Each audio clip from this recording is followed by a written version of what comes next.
because we are kings and our words matter.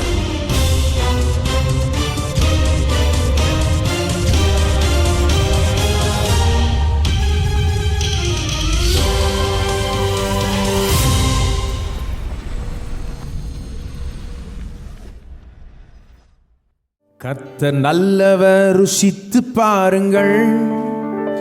அவரை நம்பிடுவோன் என்றும் பாக்கியவான்.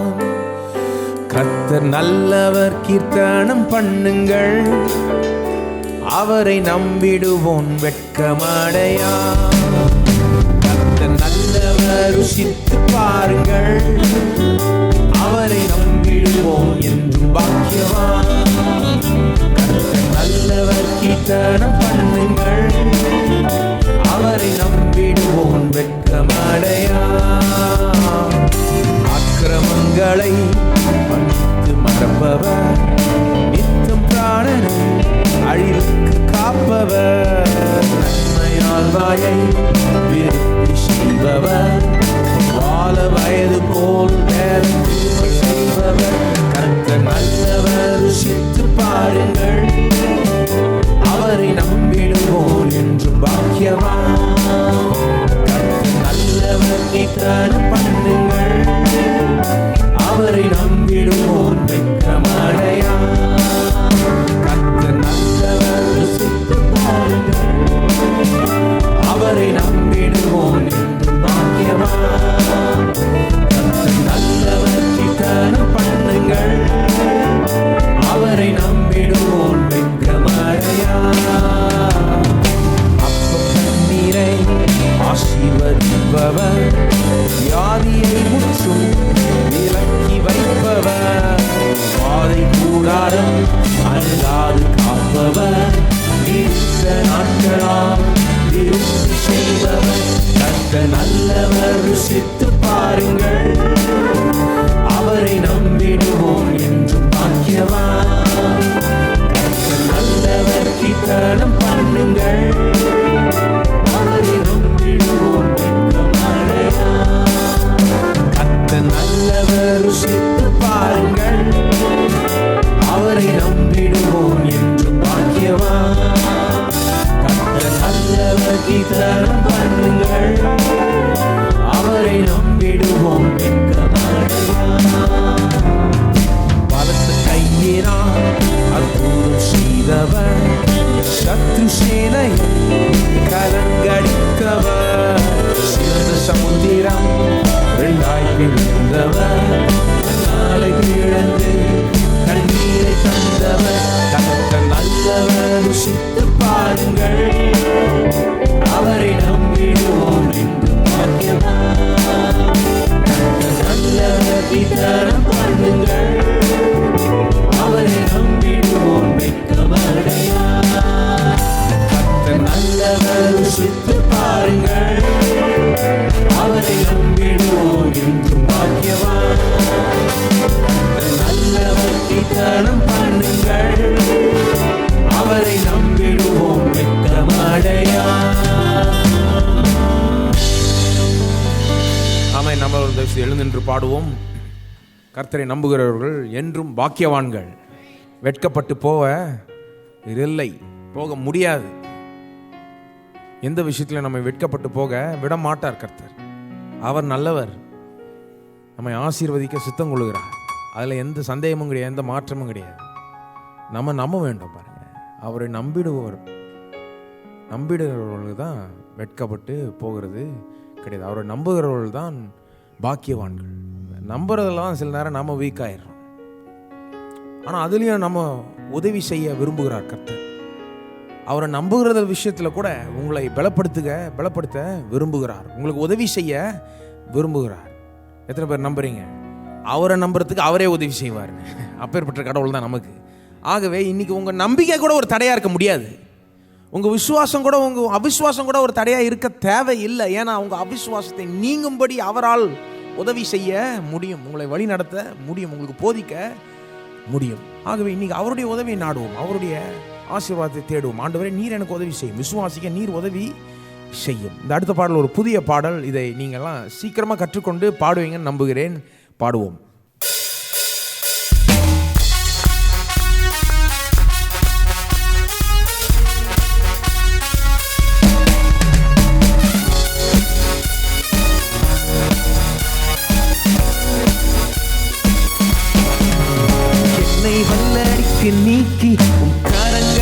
தூக்கி உன்னதத்தில் வைத்தனை மறப்பேனோ. என்னை வல்லடிக்கு நீக்கி கரங்களால் தூக்கி உன்னதத்தில் வைத்தனை மறப்பேனோ. நீ சொன்னதினால் நான் பிழைத்துக் கொண்டேன், நீ கண்டதினால் நான் ஜீவன் பெற்றேன். நீ சொன்னதினால் நான் பிழைத்துக் கொண்டேன், நீ கண்டதினால் நான் ஜீவன் பெற்றேன். எந்த நாளவே எந்த நடைக்காலவே எந்த மறைவீடமே உம்மை ஆராதிப்பேன். எந்த நாளவே எந்த நடைக்காலவே எந்த மறைவீடமே உம்மை ஆராதிப்பேன். என்னை வல்லடிக்கு நீக்கி கரங்களால் தூக்கி உன்னதத்தில் வைத்ததை மறப்பேனோ. என்னை வல்லடிக்கு நீக்கி கரங்களால் தூக்கி உன்னதத்தில் வைத்ததை மறப்பேனோ. நீ சொன்னதினால் நான் பிழைத்துக் கொண்டேன், நீ கண்டதினால் நான் ஜீவன் பெற்றேன். நீ சொன்னதினால் நான் பிழைத்துக் கொண்டேன், நீ கண்டதினால் நான் ஜீவன் பெற்றேன். எந்த நாளவே எந்த நடைக்காலமே எந்த மறைவீடமே உம்மை ஆராதிப்பேன். எந்த நாளவே எந்த நடைக்காலமே எந்த மறைவீடமே உம்மை ஆராதிப்பேன். எந்த நாளவே எந்த நடைக்காலமே எந்த மறைவீடமே உம்மை ஆராதிப்பேன். எந்த நாளவே எந்த நடைக்காலமே எந்த மறைவீடமே உம்மை ஆராதிப்பேன்.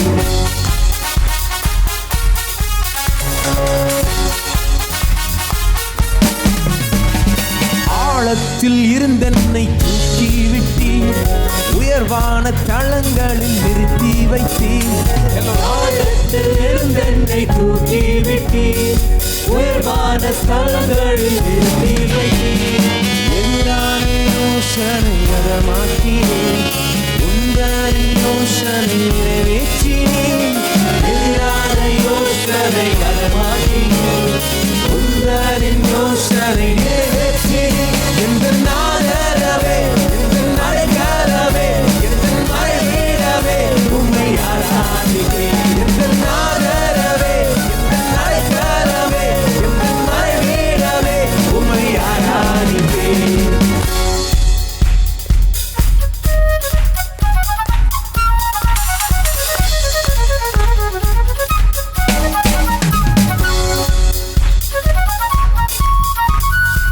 ஆயிரம் என்னோடு போரிட்டாலும் என்னை மேற்கொள்ளும் அதிகாரம் பெறவில்லையே. எல்லோரும் ஆயிரம் என்னோடு போரிட்டாலும் எம்மை மேற்கொள்ளும் அதிகாரம் பெறவில்லையே. கிருபையினால் என்னை மூடிக்கொண்டீர், கள்ளுண்ட இடங்களில் உயர்த்தி வைத்தீர். கிருபையினால் என்னை மூடிக்கொண்டீர், நான் கள்ளுண்ட இடங்களில் உயர்த்தி வைத்தீர். எந்த நாளவே எந்த நடைக்காலவே எந்த மறைவீடமே உம்மை ஆராதிப்பேன். எந்த நாளவே எந்த நடைக்காலவே எந்த மறைவீடமே உம்மை ஆராதிப்பேன்.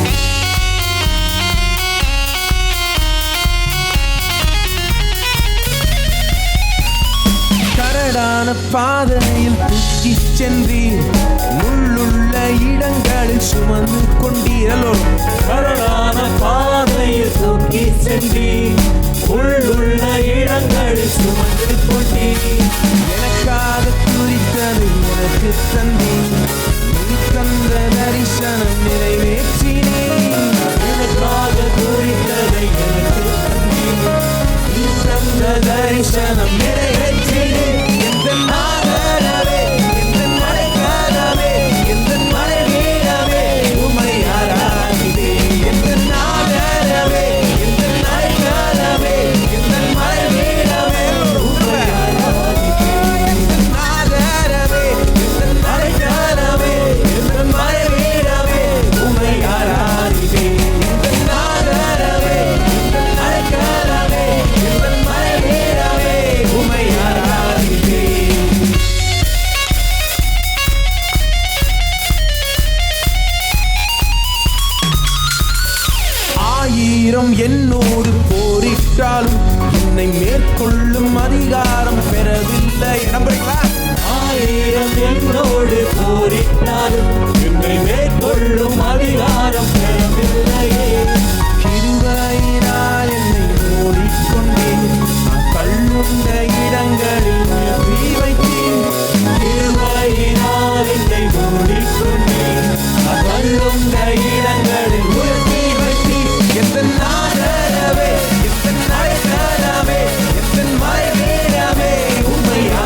மறப்பேனோ உன்னை வலைக்கு நீக்கி கரங்களால் தூக்கி உன்னதத்தில் வைத்ததை மறப்பேனோ நீ சொன்னதினால் நான் பிழைத்துக் கொண்டேன் நீ கண்டதினால் நான் ஜீவன் பெற்றேன் நீ சொன்னதினால் நான் பிழைத்துக் கொண்டேன் நீ கண்டதினால் நான் ஜீவன் பெற்றேன் எந்த ஆதரவே எந்த அடைக்கலமே எந்த மறைவிடமே உம்மை ஆராதிப்பேன் எந்த ஆதரவே எந்த அடைக்கலமே எந்த மறைவிடமே உம்மை ஆராதிப்பேன் எந்த ஆதரவே எந்த அடைக்கலமே மறைவிடமே உம்மை ஆராதிப்பேன் எந்த ஆதரவே எந்த அடைக்கலமே எந்த மறைவிடமே உம்மை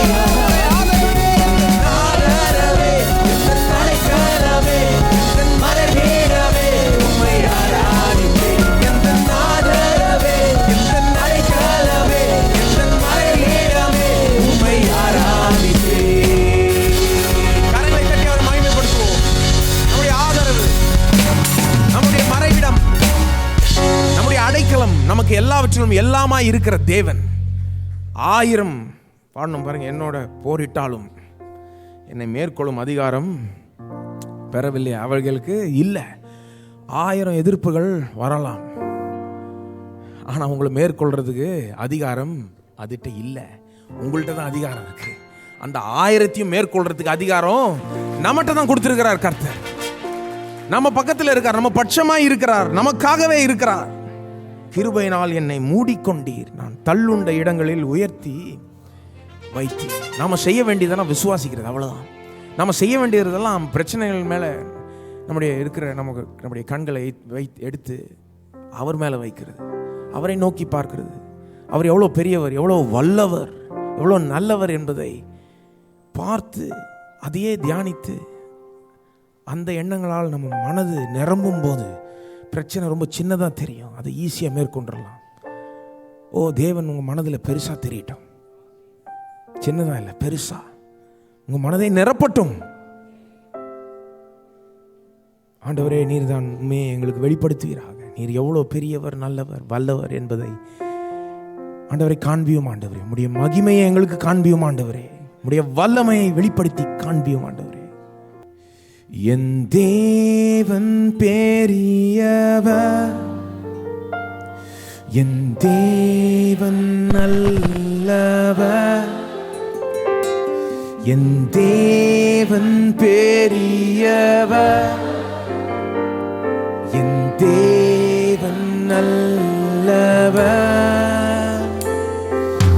அவரை விசுவாசி, உனக்கெல்லாம் வாய்க்கும். என் தேவனை விசுவாசி, உனக்கெல்லாம் வாய்க்கும். என் தேவன் பெரியவர், என் தேவன் நல்லவர். அவர் பெரியவர், தேவன் பெரியவர், தேவன் நல்லவர். அவரை விசுவாசி, அவரை விசுவாசி, உனக்கெல்லாம் வாய்க்கும். என் தேவனை விசுவாசி, உனக்கெல்லாம் வாய்க்கும். வானமும் பூமியும் படைத்தவர், உன்னையும் என்னை உருவாக்கினவர். வானமும் பூமியும் படைத்தவர், உன்னையும் என்னை உருவாக்கினவர்.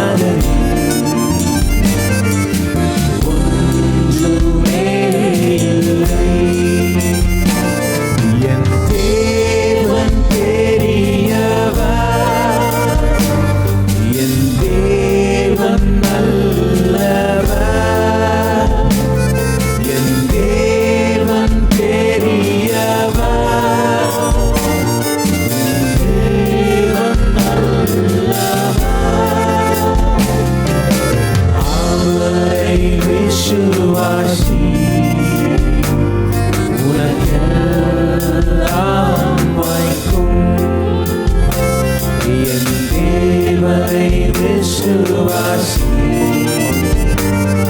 உனக்கெல்லாம் வாய்க்கும்.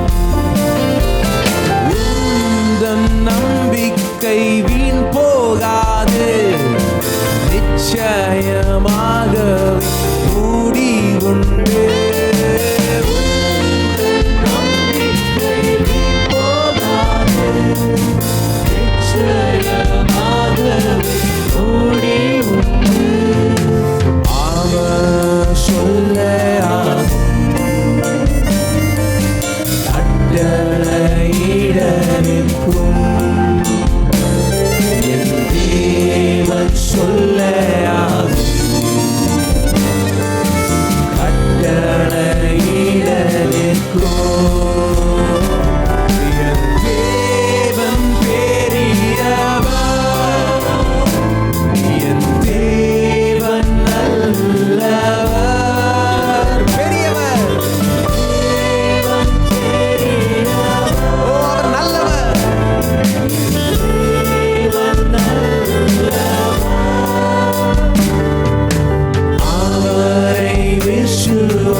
உனக்கெல்லாம் என் தேவனை விசுவாசி உனக்கெல்லாம் வாய்க்கும்.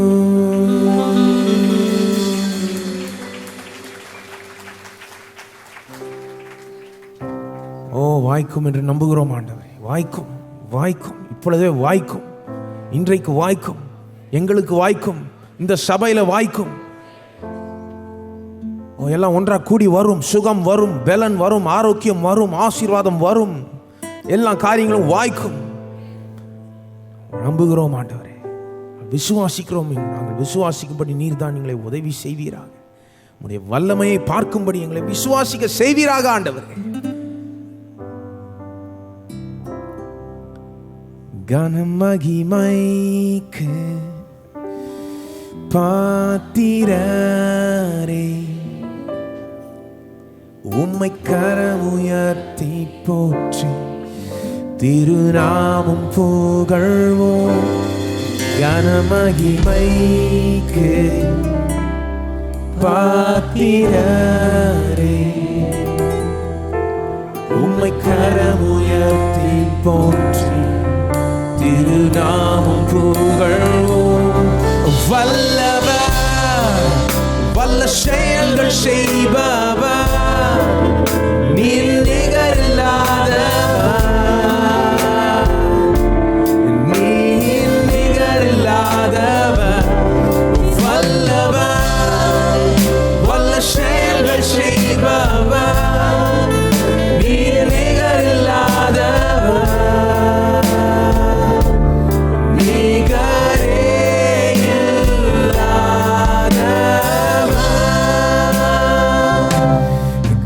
மகிமைக்கு பாத்திரரே, உம்மை கரமுயர்த்தி போற்றி திருநாமம் புகழ்வோம். கனமகிமைக்கு பாத்திரரே, உம்மை கரமுயர்த்தி போற்றி திருநாமம் புகழ்வோம். வல்லவர், வல்ல செயல்கள் செய்பவர், நீர் நிகரில்லாதவர், நீர் நிகரில்லாதவர். வல்லவர், வல்ல செயல்கள் செய்பவர், நீர் நிகரில்லாதவர். நிகரே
மகிமைப்படுத்துவோம்.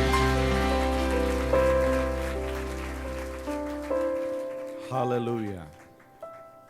உமக்கு நன்றி சொல்லுகிறேங்க தாவே. நம்முடைய ஆண்டவர் நிகர் இல்லாதவர். ஹல்லேலூயா. அவருக்கு ஈடு இணை யாருமே கிடையாது. அன்பிலே, வல்லமையிலே, மனதுருக்கத்திலே அவருக்கு இணை யாருமே கிடையாது. ஹல்லேலூயா. ஆகவேதான் வேதம் சொல்லுகிறது, இவரை தெய்வமாய் கொண்டிருக்கிற நாம் எல்லாரும் பாக்கியவான்கள் என்று. ஹல்லேலூயா. பிதாவே, உம்மை துதிக்கிறோம், உம்மை ஸ்தோத்திரிக்கிறோம். உம்மை துதிக்கிற, உம்மை ஆராதிக்கிற இந்த ஸ்லாக்கியத்துக்காக நன்றி சொல்லுகிறோங்க தாவே. நீ தெய்வமாய் எங்களுக்கு இருப்பது எங்களுடைய மிகப்பெரிய ஸ்லாக்கியம் கர்த்தாவே. கர்த்தரை தங்களுக்கு தெய்வமாய் கொண்ட ஜனம் பாக்கியம் உள்ளது என்று நாங்கள் வாசிக்கிறோமே. மெய்யாகவே நாங்கள் பாக்கியவான்கள் ஆண்டவரே. உம்மை போல எங்களை நேசிக்கக்கூடியவர்கள், எங்களை ஏற்றுக்கொள்ளக்கூடியவர் இந்த உலகத்தில் யாருமே கிடையாது ஆண்டவரே. அந்த அளவுக்கு எங்களை நேசிக்கிறீர். எந்த சூழ்நிலையிலும் எங்களை தள்ளாது இருக்கிறீர், எங்களை ஏற்றுக்கொள்ளுகிறீர். எல்லாவற்றுக்கும் மேலாக கல்வாரி சிலுவையிலே எங்களுக்காக எல்லாவற்றையும் நீ செய்து முடித்திருக்கிறீர் ஆண்டவரே. காலையில் அதெல்லாம் எண்ணி பார்த்து உமக்கு நன்றி சொல்லுகிறோம். அதையெல்லாம் விளங்கி கொள்ளும்படியாக எங்கள் மனக்கண்கள் நீர் திறக்கும்படியாக நாங்கள் ஜெபிக்கிறோம் ஆண்டவரே. நீர் சொன்னீரே, சத்தியத்தை அறிவீர்கள், சத்தியம் உங்களை விடுதலை ஆக்கும் என்று. அந்த வார்த்தை விசுவாசிக்கிறோம் ஆண்டவரே. இன்று காலை நாங்கள் கேட்க போகிற சத்தியம் எங்களுடைய வாழ்க்கையில் ஒரு மிகப்பெரிய விடுதலை கொண்டு வரட்டும் என்று நாங்கள் ஜெபிக்கிறோம். எங்களோடு கூட பேசுவீராக, ஒவ்வொருடைய வாழ்க்கையும் கட்டி எழுப்புவீராக. தேவைகளோடு, பிரச்சனைகளோடு வந்திருக்கிற ஒவ்வொருவரும் ஆண்டவரே, இன்றைக்கு தங்களுடைய தேவை சந்திக்கப்பட்டவர்களாய், பிரச்சனை நீங்கி பதில் கிடைத்து மகிழ்ச்சியோடு வீட்டுக்கு திரும்பும்படி செய்வீராக. அப்படி செய்கிறதுக்காக உமக்கு நன்றி சொல்லுகிறோம். இயேசுவின் நாமத்தில் ஜெபிக்கிறோம் பிதாவே, ஆமென். தயவு செய்து நாம் உட்காருவோம். இப்போது காணிக்கை சம்பாதத்தினாலே கர்த்தரை நாம் ஆராதிக்க போகிறோம். ஆமென். நம்ம எல்லாருடைய காணிக்கை சம்பாதத்தை கரங்களை எடுத்து வைத்துக் கொள்வோம். கொடுப்பதற்கு முன்பதாக கர்த்தருடைய வார்த்தையை நாம் அறிக்கை செய்து கொடுப்போம். எல்லாரும் சேர்ந்து சொல்வோம். கர்த்தர் என் மேய்ப்பராயிருக்கிறார், நான் தாழ்ச்சி அடையேன். அவர் என்னை புல்லுள்ள இடங்களில் மேய்த்து அமர்ந்த தண்ணீர் அண்டையில் என்னை கொண்டு போய் விடுகிறார். என் ஜீவனுள்ள நாளெல்லாம் நன்மையும் கிருபையும் மட்டுமே என்னை பின்தொடரும். இந்த வாக்குத்தத்தங்களை நான் விசுவாசிக்கிறேன். என் வாழ்க்கையிலே அப்படி ஆகும் என்று நான் சொல்லுகிறேன், இயேசுவின் நாமத்திலே, ஆமென். இப்போது உதவியாளர் வருவார்கள். உங்கள் காணிக்கை சம்பாதத்தை செலுத்தலாம். காணிக்கை செலுத்தும் போது தயவு செய்து புதிதாக வந்திருக்களை வரவேற்க வரும்போது, ஆகவே இன்றைக்கி புதுசாக இன்றைக்கி தான் வந்திருக்குன்னு சொல்கிறவங்க தயவு செய்து நீங்கள் உள்ளே வெளியே எங்கே இருந்தாலும் சரி உங்கள் கரத்தை மட்டும் உயர்த்துங்க. இன்றைக்கி தான் முதன்முறையாக வந்திருக்குன்னு சொல்கிறவங்க உங்களுடைய கரத்தை உயர்த்துங்கள். நன்றி. உங்கள் கையில் ஒரு உதவியாளர்கள் உங்கள் கையில் ஒரு ப்ரோஷரை கொடுப்பாங்க. அந்த ப்ரோஷர்லேயே நம்முடைய சபை ஆராதனைகள், நம்முடைய டிவி நிகழ்ச்சிகள், ஆஃபீஸ் கான்டாக்ட் நம்பர்ஸ்லாம் இருக்கும். அதுக்குள்ளாக இன்னொரு வெள்ளை அட்டை இருக்கும். தயவுசெய்து அதில் உங்கள் பெயரையும் விலாசத்தையும் நல்லா தெளிவாக எழுதி ஆராதனை முடிந்து போகும்போது பின்னால் புக் ஸ்டாலில் உங்களுக்குன்னு ஒரு பிரத்யேகமாக ஒரு மேஜர் இருக்குது. அதில் அந்த வெள்ளை அட்டையை தயவுசெய்து மறக்காமல் கொடுத்துருங்க. அதை கொடுக்கும்போது உங்களுக்கு ஒரு MP3 CD கொடுப்பாங்க. அதில் நம்முடைய போதகருடைய ஏறக்குறைய 10 செய்திகள் அதில் இருக்கும். கூடவே நம்முடைய மாதாந்திர தமிழ் பத்திரிகை வெற்றியும் வாழும் அதையும் தருவார்கள். அந்த மாதாந்திர பத்திரிகை உங்களுக்கு மாதம் மாதம் வேணும்னா அதுக்கான சந்தாவை செலுத்தினா உங்களுக்கு அனுப்பி வைப்பார்கள். இன்றைக்கு நீங்கள் அதை இலவசமாய் பெற்றுக்கொள்ளலாம். நம்முடைய வேதாம கல்லூரி குறித்து ஒரு முக்கியமான அறிவிப்பு. ஜூன் மாதம், அடுத்த மாதம் 13ஆம் தேதி கோடை விடுமுறைக்கு பிறகு வகுப்புகள் ஆரம்பிக்க இருக்கிறது. அட்மிஷன்ஸ் நடந்து கொண்டிருக்கிறது. டிப்ளமோ, பேச்சுலர்ஸ் 2 பட்டங்களை நாம் கொடுக்கிறோம். ஆகவே வேதாம கல்லூரியில் சேர்ந்து பயிற்சி பெற விரும்புகிறோம். இந்த அறிவிப்பு இங்கே மட்டும் கிடையாது, டிவி மூலமாக பார்த்து கொண்டு இருக்கிற எல்லாருக்கும் இதை சொல்லுகிறோம். இது முழு நேர பயிற்சி. காலை 8 மணியிலிருந்து மதியானம் 1:30 மணி வரைக்கும். பகுதி நேரம் கிடையாது, மாலை நேரம் கிடையாது, தபால் மூலமாக கிடையாது, முழு நேரம். இங்கே வந்து ஒரு காலேஜுக்கு ஸ்கூலுக்கு போகிற மாதிரி இங்கே வந்து படிக்க வேண்டியிருக்கும். ஆகவே அப்படி பயிற்சி பெற விரும்புகிறவர்கள் நீங்கள் ஆராதனை முடிந்த பிறகு ஆஃபீஸை தொடர்பு கொள்ளுங்கள். உங்களுக்கு அப்ளிகேஷன்ஸ் கொடுப்பார்கள்.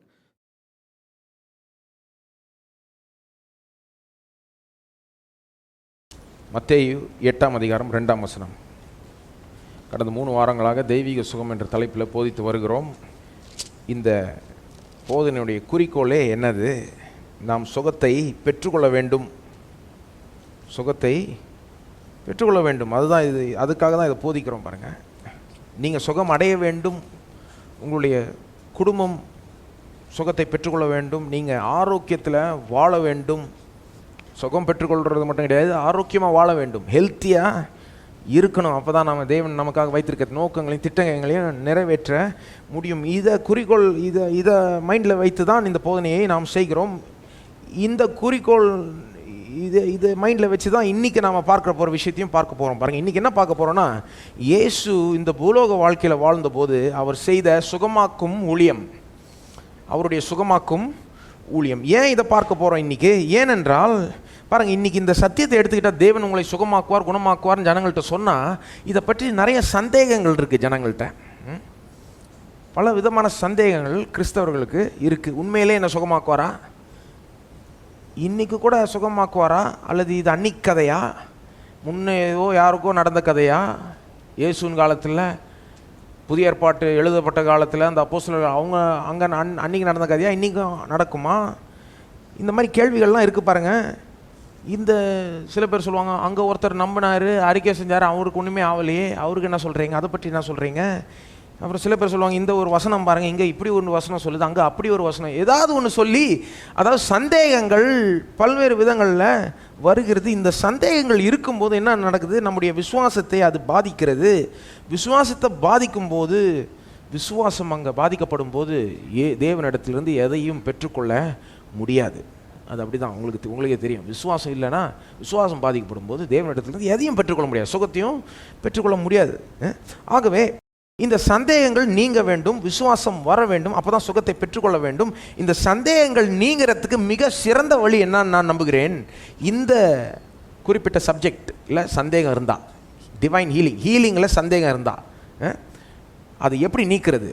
மிக பெஸ்ட் மெத்தட் என்னன்னா, இயேசுனுடைய சுகமாக்கும் ஊழியத்தை கவனிக்கிறது, அதை பார்க்கிறது. இயேசு பூலோக வாழ்க்கையில் 3.5 வருஷம் தான் ஊழியம் செஞ்சார். ஆனால் நிறையா பேரை குணமாக்கினார், சுகமாக்கினார். தெரியும் உங்களுக்கு. அதை பற்றி நமக்கு நிறைய எழுதப்பட்டிருக்கு சுவிசேஷங்களில். 4 சுவிசேஷங்கள், மத்தேயு, மார்க்கு, லூக்கா, யோவான். எத்தனையோ முறை அவர் சுகமாக்கினார், குணமாக்கினார். அதனுடைய விவரங்கள் எப்படி பண்ணார், எப்படிப்பட்ட ஆளுங்களை குணமாக்கினார், அவங்க என்னென்ன செஞ்சாங்க, அந்த சுகத்தை பெற்றுக்கொள்கிறதுக்கு அவங்க என்ன செஞ்சாங்க, எப்படி விசுவாசத்தை காமிச்சாங்க, இதெல்லாம் நீங்கள் பார்க்கும் போது இருக்கிற சந்தேகங்கள்லாம் நீங்கி போயிடும். பாருங்கள், பார்க்க சந்தேகங்கள் நீங்கும். ஆனால் தான் இன்றைக்கி பார்க்க போகிறோம். அதனால தான் இங்கே இந்த பகுதிக்கு திருப்ப சொல்லியிருக்கேன். மத்தேயு 8:2. அப்பொழுது 2ஆம் வசனம் வாசிப்போம். அப்பொழுது குஷ்டரோகி ஒருவன் வந்து அவரை பணிந்து, ஆண்டவரே, உமக்கு சித்தமானால் என்னை சுத்தமாக்க உம்மால் ஆகும் என்றான். ஒரு குஷ்டரோகி வரான் இயேசுகிட்ட. அவனுக்கு பாருங்க ஒரு காரியம் விளங்குது அவனுக்கு. என்னது? இயேசுவுக்கு சுகமாக்கக்கூடிய வல்லமை உண்டு. ஒரு காரியம் புரியுது அவனுக்கு. என்ன புரியுது? என்ன சொல்கிறான் பாருங்க, என்னை சுத்தமாக்க உம்மால் ஆகும். உம்மால் ஆகும். அந்த பாட்டு இருக்கு பாருங்க, ஆகும் எல்லாம் ஆகும் உம்மாலே தான். அவனும் பாடியிருப்பான்னு நினைக்கிறேன். உம்மால் ஆகாத காரியம் ஒன்றும் இல்லை. அந்த பாட்டு நல்லா தெரியும் அவனுக்கு, அந்த சத்தியம் நல்லா தெரியும். உம்மால் ஆகும், கர்த்தரால் கூடாத காரியம் ஒன்றும் இல்லை. அவரால் என்ன நினச்சாலும் செய்ய முடியும், என்ன இந்த குஷ்டரோகத்திலேருந்து நீக்கிவிட முடியும், சுகமாக்க முடியும்னு தெரியும். ஆனால் இன்னொரு விஷயம் அவனுக்கு தெரியல. ஒரு விஷயம் தெரியுது, ஒரு விஷயம் தெரியல. என்ன விஷயம் தெரியல? உமக்கு சித்தமானால். சந்தேகம். என்ன சந்தேகம்? சித்தம் இருக்கா, செய்ய முடியும், இவரால் வல்லமை உண்டு, வல்லவர், நம்ம பாடணும்ல, வல்ல செயல்களை செய்பவர். ஆனால் இவருக்கு சித்தம் உண்டா, செய்யறதுக்கு விரும்புவாரா? நான் சுகமடையணுன்றது இவருடைய சித்தமா, அல்லது நான் இப்படியே வாழ்ந்து சாவணுன்றது இவருடைய சித்தமா? அவனுக்கு சந்தேகம் பாருங்க. தேவனுடைய வல்லமை மேலே சந்தேகம் கிடையாது. இயேசுனுடைய வல்லமை அவன் சந்தேகப்படல. எதை சந்தேகப்படுறான்? அவருக்கு சித்தம் இருக்கா இல்லையா, சுகமாக்குறதுக்கு சித்தம் இருக்கா? பாருங்க, இன்னைக்கு அநேகருக்கு இதே கேள்விதான். இன்னைக்கு ஆயிரக்கணக்கான கிறிஸ்தவர்கள் இதே கேள்விதான் வைத்திருக்கிறார்கள். சித்தம் உண்டா? பாருங்க, இன்னைக்கு நம்ம வாஸ்த சம்பவம் வந்து எங்கேயோ என்னைக்கோ நடந்த ஏதோ ஒரு குஷ்டரோகிக்கு நடந்த மாதிரி இருக்கலாம். ஆனால் உண்மையிலே பார்க்க போனீங்கன்னா அந்த குஷ்டரோகிக்கும் இன்னைக்கு ஆயிரக்கணக்கான விசுவாசிகளுக்கும் பெரிய வித்தியாசம் இல்லை. குஷ்டரோகம் தான் இல்லை ஒழிய அவனுக்கு தெரிஞ்சது நமக்கும் தெரியும், கிறிஸ்தவர்களுக்கும் தெரியும். என்ன தெரியும்? தேவனால் ஆகும், எல்லாம் ஆகும். அவரால் கூடாத காரியம் ஒன்றுமே கிடையாது. பாருங்க, கிறிஸ்தவர்களுக்கு பொதுவாகவே தேவன் வல்லவர்ன்ற சத்தியம் நல்லாவே விளங்குது. ஏன் நம்ம தேவனை நினைச்சாலே எப்படி எதை நினைக்கிறோம்? வானத்தையும் பூமியும் உண்டாக்கின சர்வ வல்ல தேவன், இவர் தான் நம்முடைய கடவுள். பாருங்க, ஆகவே இவரால் என்னவென செய்ய முடியும்? கேன்சரை சுகமாக்க முடியுமா? சுகமாக்க முடியும். எவ்வளோ லேட் ஸ்டேஜாக இருந்தாலும் சுகமாக்க முடியுமா ஆண்டவரால்? முடியும்.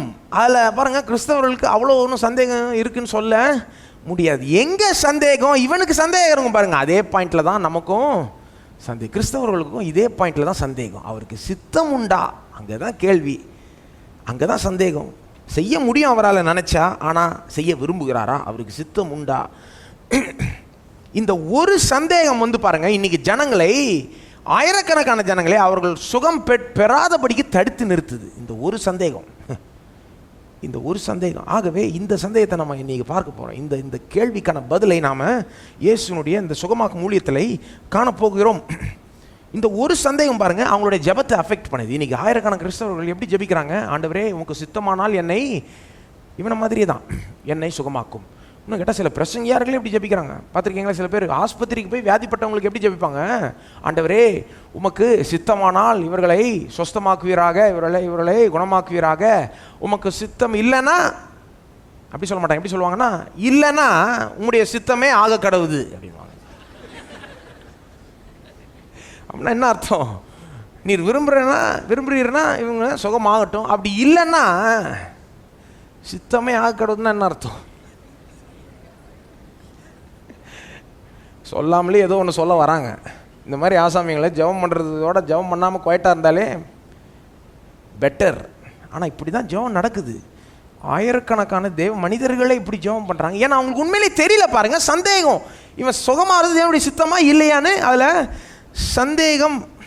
அது வந்து ரொம்ப பக்தி உள்ள ஜெபம்னு ஜனங்க யோசிக்கிறாங்க. உம்முடைய சித்தத்தின்படியே. அந்த ஜெபத்தில் பக்தியும் இல்லை, சக்தியும் இல்லை, எதுவுமே கிடையாது. பாருங்கள், அது செய்யாமலே இருக்கலாம். அந்த மாதிரி ஒரு அந்த ஜெபத்தில் விசுவாசமே இல்லைங்க. கொஞ்சம் யோசித்து பாருங்க. அந்த ஜெபம் வந்து சந்தேகத்தினால் நிறைந்த ஒரு ஜெபம், அவிசுவாசத்தினால் நிறைந்த ஒரு ஜெபம். அந்த ஜெபம் பதிலளிக்கப்படுமா? கிடையாது. அப்பேற்பட்ட ஜெபங்களுக்கு பாருங்க, தேவன் வந்து விசுவாசத்தை எதிர்பார்க்கிறார். விசுவாசத்துக்கு தான் ரியாக்ட் பண்ணுவார் அவர். விசுவாசம் இல்லாமல் அவரிடத்தில் எதையும் பெற்றுக்கொள்ள முடியாது. சந்தேகத்தோடு இந்த மாதிரி சந்தேகம் நிறைந்த ஜெபம் வந்து வேலை செய்யாது. பாருங்க, ஆகவே தெரிந்து கொள்ள வேண்டும், தேவனுடைய சித்தம் என்னதென்று அறிந்து கொள்ள வேண்டும். தெரியலன்னு சொல்லிட்டு இருக்கக்கூடாது. பாருங்க, எல்லாம் அதுதான் சொல்கிறாங்க. தேவனுடைய சித்தம்னா என்னன்னு தெரியலங்க, தேவனுடைய சித்தம் என்னமோ அது தேவனுடைய சித்தத்தின்படியே நடக்கட்டும், அந்த மாதிரி பேசிக்கிட்டே இருக்கக்கூடாது. பாருங்க, தேவனுடைய சித்தம் என்ன என்று அறிந்து கொள்ள வேண்டும். இதுதான் வேதமே போதிக்குது. எபேசியர் 5:17. ஆகையால் நீங்கள் மதியற்றவர்களாய் இராமல் கர்த்தருடைய சித்தம் இன்னதென்று உணர்ந்து கொள்ளுங்கள். புரிந்து கொள்ளுங்கள், அறிந்து கொள்ளுங்கள். எதை அறிந்து கொள்ள வேண்டும்? கர்த்தருடைய சித்தம் இன்னதென்று. என்ன சொல்றாரு? நீங்கள் மதியற்றவர்களாக இராமல். ஆங்கிலத்தில் இப்படி வருது, do not be foolish. முட்டாள்கள் மாதிரி நடந்துக்காதீங்கன்றாரு. சும்மா தெரியலன்னு சொல்லிக்கிட்டே இருக்காத. தெரிஞ்சுக்கோ, தேவனுடைய சித்தம் என்னதென்று அறிஞ்சுக்கோ, புரிஞ்சுக்கோ, உணர்ந்து கொள். ரோமர் 12:2. நீங்கள் இந்த பிரபஞ்சத்துக்கு ஒத்த வேஷம் தெரியாமல் தேவனுடைய நன்மையும் பிரியமும். அங்கே நிறுத்துவோம். நீங்கள் இந்த பிரபஞ்சத்தின் ஒத்த வேஷம் தெரியாமல்னா, நான் இந்த உலகத்தில் யோசிக்கிற மாதிரி நீ யோசிக்காத, அவன் வெளி ஆள் யோசிக்கிற மாதிரி நீ யோசிக்காத, அவனை போல நீ இருக்காத. நீ வந்து தேவனுடைய நன்மையும் பிரியமும் பரிபூர்ணமுமான சித்தம் என்னதென்று பகுத்தறியத்தக்கதாக உங்கள் மனம் புதிதாகிறதுனாலே மறுரூபம் ஆகுங்கள். என்ன சொல்றாரு?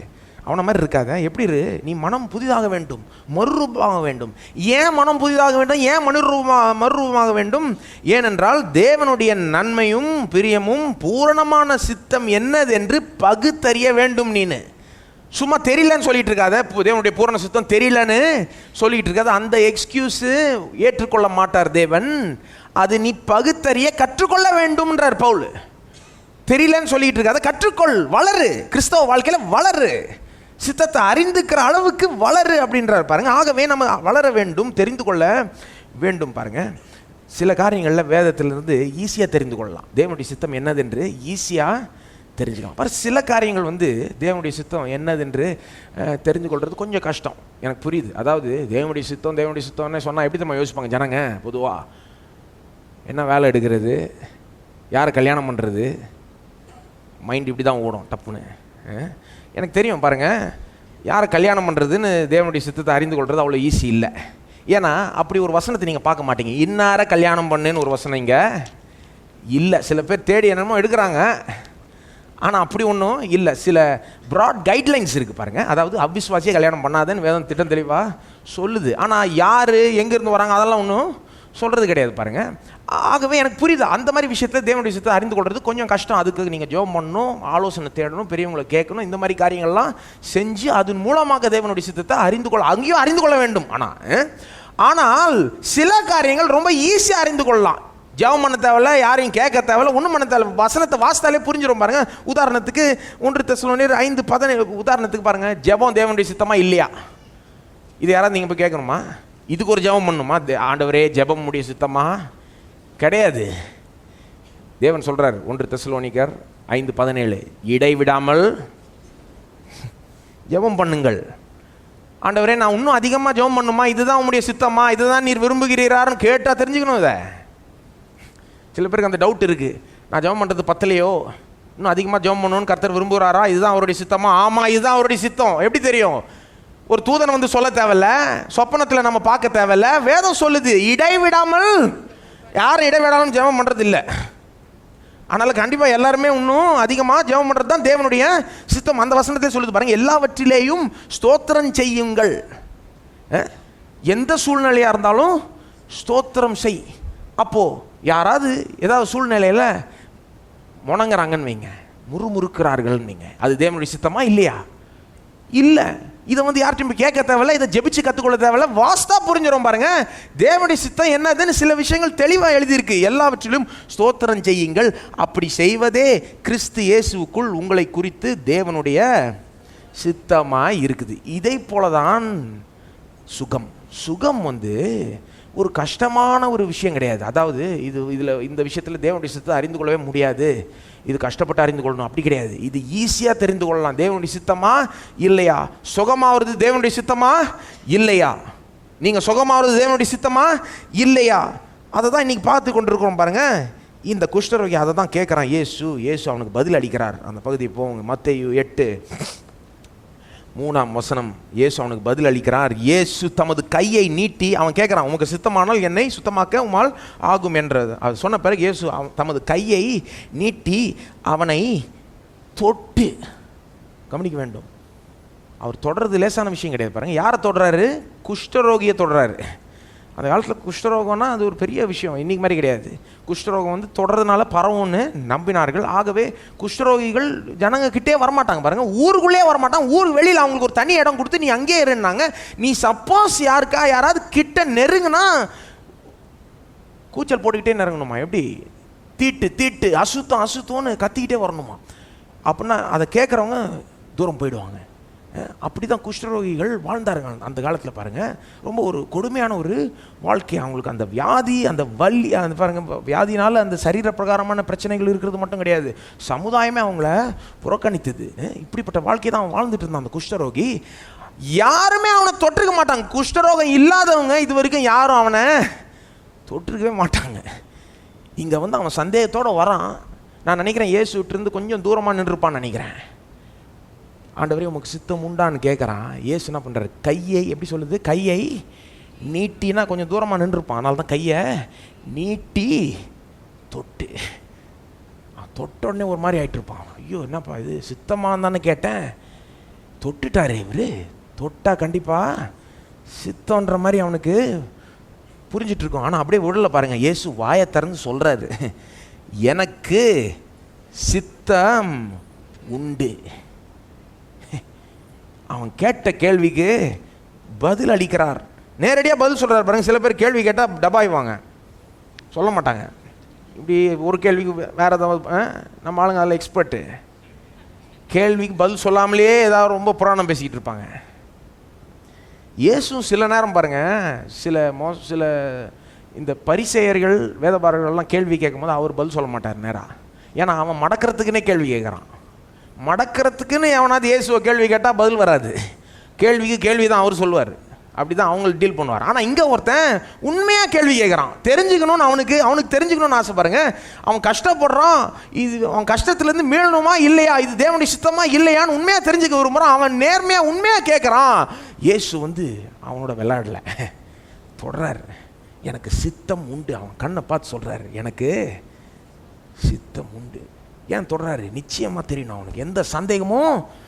அன்றைக்கி அவன் சந்தேகம் நிறைந்த மனது, சந்தேகங்கள்லாம் நீங்கி போயிடுச்சு. இன்னைக்கு நிறைய பேருக்கு சந்தேகங்கள் இருக்குது பாருங்க. இன்னைக்கு இயேசுவே இங்கே இருந்தார்னா உங்களுக்கு என்னென்ன பண்ணி சந்தேகத்தை நீக்கணுமோ செய்வார்.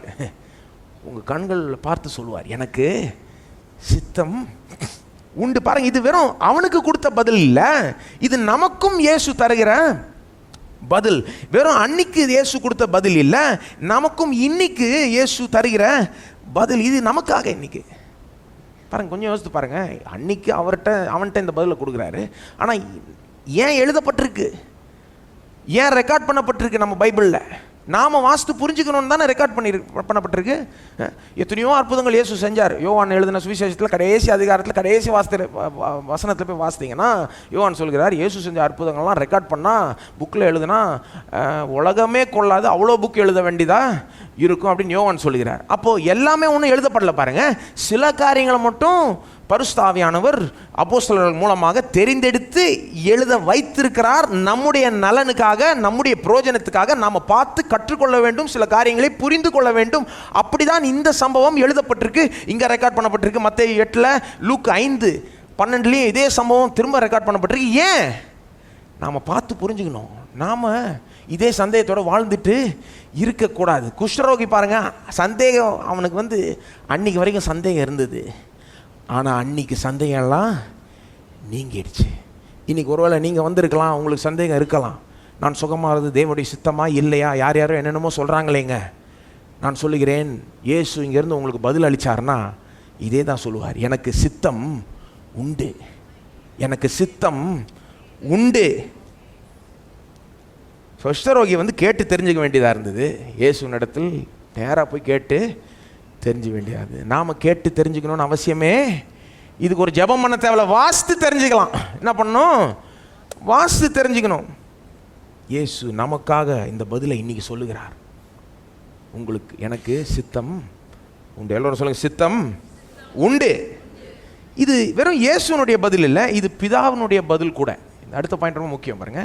இது வெறும் இயேசுனுடைய பதிலாக மாத்திரம் எடுத்துக்கொள்ளக்கூடாது, இது பிதாவினுடைய பதிலாக எடுத்துக்கொள்ள வேண்டும். ஏன் அப்படி சொல்கிறேன்?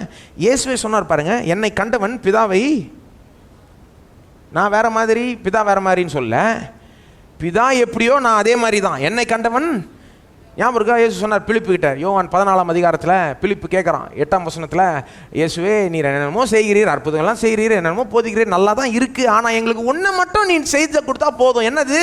பிதாவை எங்களுக்கு காண்பியும். யோவான் 14:8 அது எங்களுக்கு போதும் என்று பிலிப்பு சொல்கிறான். இயேசு அவனுக்கு பதில் அளிக்கிறார் பாருங்க 9ஆம் வசனத்தில். அதற்கு இயேசு, பிலிப்புவே, இவ்வளவு காலம் நான் உங்களுடனே கூட இருந்தும் நீ என்னை அறியவில்லையா? என்ன சொல்கிறார்? இவ்வளோ காலம் உன்னோட இருக்கேன், நீ என் கூடயே இருக்கிற, எல்லாம் பார்த்துக்கிட்டு இருக்க, ஒன்றும் விளங்கலையா? உனக்கு மண்டை உள்ள ஒன்றும் ஏறலையா? என்னை கண்டவன் பிதாவை கண்டான். அப்படி இருக்க பிதாவை எங்களுக்கு காண்பியும் என்று நீ எப்படி சொல்லுகிறாய்? எப்படி இந்த கேள்வியை நீ கேட்கலான்றாரு? உனக்கு என்ன நடக்குதுன்னு புரிஞ்சா இந்த கேள்வியை கேட்க மாட்டேன். என்ன பார்த்துட்டேன்னா பிதாவை பார்த்த மாதிரி. அப்புறம் தான் அடுத்த வசனத்தை சொல்கிறார் பாருங்க, நான் பிதாவிலும் பிதாவை என்னிலும் இருக்கிறதை நீ விசுவாசிக்கிறது இல்லையா? நான் உங்களுடனே சொல்லுகிற வசனங்களை என் சுயமாய் சொல்லவில்லை. என்ன சொல்கிறார் இயேசு? சொல்கிறாரு, நான் பேசுகிற வார்த்தைகள்லாம் என் சுயமாய் நானே சொல்கிற வார்த்தைகள் கிடையாது, சும்மா நான் சொல்கிற மாதிரி எடுத்துக்காத. என்னிடத்தில் வாசமாக இருக்கிற பிதாவானவர் எனக்குள்ள வாசமாக இருந்து இப்படி என்னை பேச வைக்கிறார். அது மட்டும் இல்லை, என் இடத்தில் வாசமாக இருக்கிற பிதாவானவரே இந்த கிரியைகளை செய்து வருகிறார்.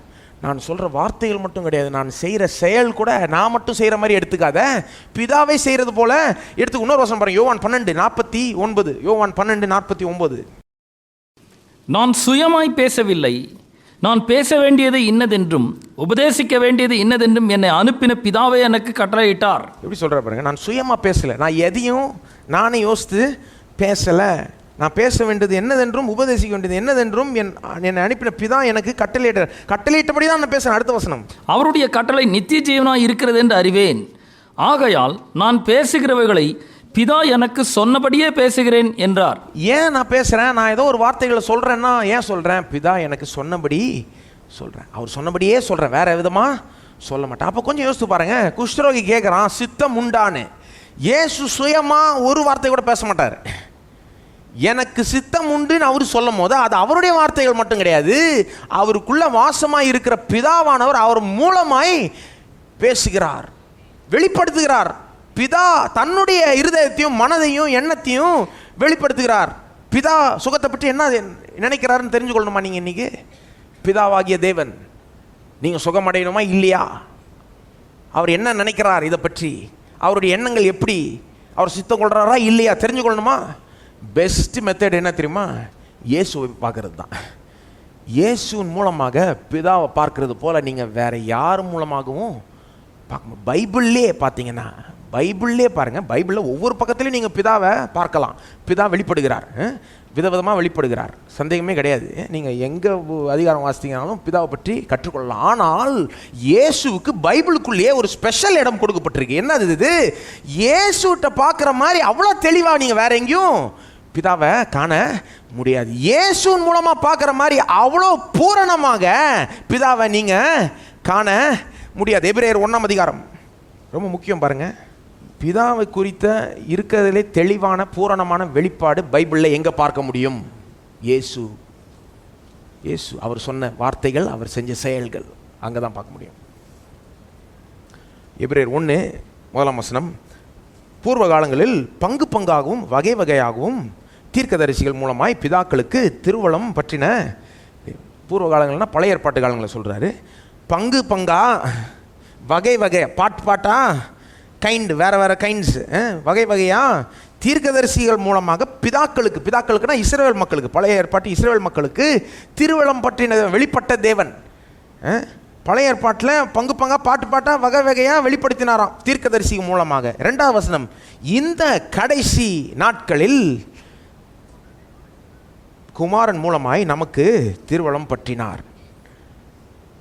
இப்போ யார் மூலமாக வெளிப்பட்டார்? தீர்க்கதரிசி மூலமாக கிடையாது, குமாரன் மூலமாக. எப்படி சொல்லுது பாருங்க. பழைய ஏற்பாட்டில் பூர்வ காலங்களில் பங்கு பங்காக வெளிப்பட்டார். வார்த்தை ரொம்ப அற்புதம். பார்ட்டாக வெளிப்படும் போது நீங்கள் முழுமையாக பார்க்க முடியாது ஒரே இடத்துல. கரெக்டாக? காருக்கு எத்தனையோ பாட்டு இருக்கு, எல்லாம் ஒன்றா சேர்த்தா தான் முழுமையாக பார்க்க முடியும். பழைய ஏற்பாட்டில் பார்ட்டாக வெளிப்படுகிறாராம், வகை வகையாக வெளிப்படுகிறாராம். ஆனால் இந்த கடைசி நாட்களில் பார்ட்டாக வெளிப்படலை, வகை வகையாக வெளிப்படலை, ஒரே நபர். யார்? குமாரன். ஒரே வகை. யார்? இயேசு. குமாரன் மூலமாய் நமக்கு திருவுளம். என்ன சொல்ல ஆங்கிலத்தில் அது இன்னும் கிளியராக வருது பாருங்க. In times past he revealed himself through the prophets in various ways, in various, but in these last days. But என்ற வார்த்தை வருது. ஆனால் அப்படின்னா என்ன அர்த்தம்?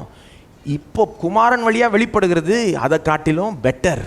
எதை காட்டிலும்? பழைய ஏற்பாட்டில் தீர்க்கதரிசிகள் மூலமாக வெளிப்படுறதை காட்டிலும் குமாரன் வழியாக வெளிப்படுகிறது பெட்டர். எல்லாம் சொல்லுங்கள், பெட்டர். இந்த எபிரேயர் புஸ்தகமே பாருங்கள், இயேசு எப்படி பழைய ஏற்பாட்டில் வர எல்லா ஆளுங்களோட பெட்டர்னு காமிக்கிறதுக்கு தான் இருக்குது. எபிரேயர் மோசையோட பெட்டரு, ஆரோனோடைய பெட்டர், அங்கே இருக்கிற எல்லாத்தோடையும் அங்கே இருக்கிற பலிகளோட இவர் ஒரு பெட்டர் பலி. அப்படி தான் எபிரேயர் சொல்லிக்கிட்டே வருது. 1ஆம் வசனத்திலே சொல்லுது. அதான் என்ன பாயிண்ட்டு? நீ தேவனை பற்றி கற்றுக்கொள்ளணுமா, பிதாவை பற்றி கற்றுக்கொள்ளணுமா, பைபிள்லேருந்து கற்றுக்கொள்ளணுமா, பெஸ்ட் சோர்ஸ் எது? இயேசு. ஏன்? அதான் மற்ற இடங்கள்லேருந்து கற்றுக்கொள்ளலாம். என்னன்னா இயேசு கிட்ட நீங்கள் தெளிவாக பார்க்கலாம் பிதா எப்படி இருக்காருன்று. தெளிவான ஒரு வெளிப்பாடு, பூரணமான ஒரு வெளிப்பாடு, ஒரே இடத்துல தேவைப்படுறது எல்லாத்தையும் நீங்கள் பார்த்துடலாம். இது ஏன் இப்படி நான் வலியுறுத்துகிறேன்? ஏன்னா பாருங்கள், பைபிளில் நிறைய இடத்துல சந்தேகங்கள் எழும்பும். கொஞ்சம் பிரச்சனை உள்ள வசனங்கள்லாம் இருக்கும். பிரச்சனை ஏற்படுத்துகிற மாதிரி இருக்கும் வசனம். அதாவது சுகம்னு எடுத்துக்கோங்களேன். தேவன் வாதிக்கிறார், அடிக்கிறார், உதைக்கிறார்ன்ற மாதிரிலாம் சில வசனங்கள் சில பேர் எடுத்து காமிப்பாங்க. இதையே பார்த்துக்கிட்டே இருப்பாங்க. இந்த வசனங்கள்லாம் எப்படி புரிஞ்சுக்கொள்றதுனா இதை விட தெளிவான ஒரு வெளிப்பாடு எங்கே இருக்குதுன்னு பார்த்து அங்கே போய் பார்த்து அதை வச்சு இதை நிர்ணயிக்க வேண்டும். வேதத்தில் இருக்கிறதே தெளிவான வெளிப்பாடு எதுனா இயேசு. இயேசுவின் மூலமாக பிதா தன்னையே வெளிப்படுத்துகிறாரே. அதை பார்க்கும் போது மற்ற அந்த வசனங்களை நீங்கள் அங்கே அதனால வர சந்தேகங்கள் நீங்கிடும். கவனிக்கிறீங்களா? இன்னைக்கு ஏன் நம்ம இயேசுனுடைய பூலோக சுகமாக்கும் ஊழியத்தை பார்த்து வருகிறோம்? ஏனென்றால் நிறைய பேருக்கு பல சந்தேகங்கள், வசனத்தினாலே சந்தேகங்கள்லாம் வருது. பழைய ஏற்பாட்டில் இந்த வசனம் இப்படி சொல்லுது, அந்த வசனம் இப்படி சொல்லுதுன்னு சந்தேகப்படுறாங்க. விசுவாசம் வரமாட்டேங்குது அவங்களுக்கு, சந்தேகம் தான் வருது பாருங்க. அந்த சந்தேகங்கள்லாம் எப்படி நீங்கள், நான் என்ன சொல்கிறேன், அதை விட தெளிவான வெளிப்பாடு ஒன்று இருக்குது நமக்கு. புதிய ஏற்பாட்டில் இயேசுவின் மூலமாக தேவன் தண்ணியே தெளிவாய், எல்லாம் சொல்லுங்க, தெளிவாய், பூரணமாய் சொல்லுங்க, அப்படி வெளிப்படுகிறார். அதை பார்த்து மற்ற காரியங்களை அதை வச்சு தான் மேட்ச் பண்ணணும். பாருங்கள், குமாரன் வழியாக எப்படி வெளிப்படுகிறார் அதை தான் பார்த்து வருகிறோம். குமாரன் வழியாக எப்படி வெளிப்படுகிறார்? குஷ்டரோகி வந்து குமாரன்ட்ட கேட்குறான், சித்தம் உண்டா? எந்த ஒரு தயக்கமும் இல்லாமல் கையை வச்சு தொட்டு சித்தம் உண்டுன்னு அவன்கிட்ட. இதுதான் பிதாவினுடைய உள்ளம். பாருங்கள், பிதாவினுடைய மனது, பிதாவினுடைய எண்ணம். சுகத்தை குறித்து பிதா என்ன நினைத்து கொண்டிருக்கிறார்? என்னுடைய சித்தம் தான் நினைத்து கொண்டிருக்கிறார் பாருங்கள். ஆனால் நீங்கள் மற்றவங்கள்ட்ட இதை சொல்லி பாருங்கள், ஆண்டவர் வந்து சுகத்தை விரும்புகிறார், அதுதான் அவருடைய சித்தம்னு சொல்லி பாருங்கள், ஏற்றுக்கொள்ள மாட்டாங்க. என்ன சொல்லுவாங்க? சில நேரம் அவருடைய சித்தங்க, சில நேரம் அவருடைய சித்தம் இல்லைங்க. எப்படி நீங்கள் சொல்கிறீங்கன்னு கேட்டு பாருங்கள். அவங்க நம்மளை போகிற ஒரு வசனம் எடுத்து சொல்ல மாட்டாங்க, அல்லது இயேசுவை பாருங்கள் அப்படின்னு சொல்ல மாட்டாங்க. எப்படி தெரியுமா அவங்க சொல்லுவாங்க? பாருங்கள் எத்தனை பேர் சுகமாகாமலே இருக்காங்க. அதை பார்த்து என்ன சொல்லுவாங்க? சில நேரம் தேவனுடைய சித்தம், சில நேரம் தேவனுடைய சித்தம் இல்லை. அதாவது அவங்களுக்கு என்னன்னா, தேவனுடைய சித்தத்தை எப்படி புரிஞ்சுக்கிறது, எப்படி அறிஞ்சிக்கிறது? ஒருத்தர் சுகம் அடைஞ்சிட்டா அது தேவனுடைய சித்தம், ஒருத்தர் சுகம் அடையாமல் போயிட்டா அங்கே என்ன நடக்குது? தேவனுடைய சித்தம் இல்லை. அதனால தான் சுகத்தை அவர்கள் பெற்றுக்கொள்ள இல்லை. என்ன சொல்கிறாங்க? ரிசல்ட்டை பார்த்து தேவனுடைய சித்தத்தை நிர்ணயிக்கலாம், வேற விதமாக நிர்ணயிக்க முடியாதுன்னு சொல்லுகிறார்கள்.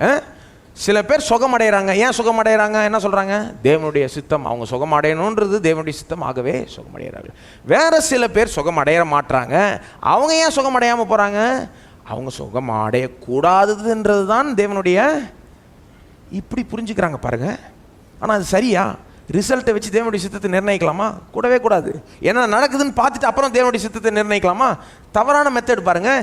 இதே ஆளுங்க, இப்படி செய்கிற ஆளுங்களே மற்ற விஷயங்கள் வரும்போது செய்ய மாட்டாங்க. உதாரணத்துக்கு ரட்சிப்பு எடுத்துக்கோங்க. ரட்சிப்புன்னு வரும்போது யாராவது சொல்லுவாங்களா?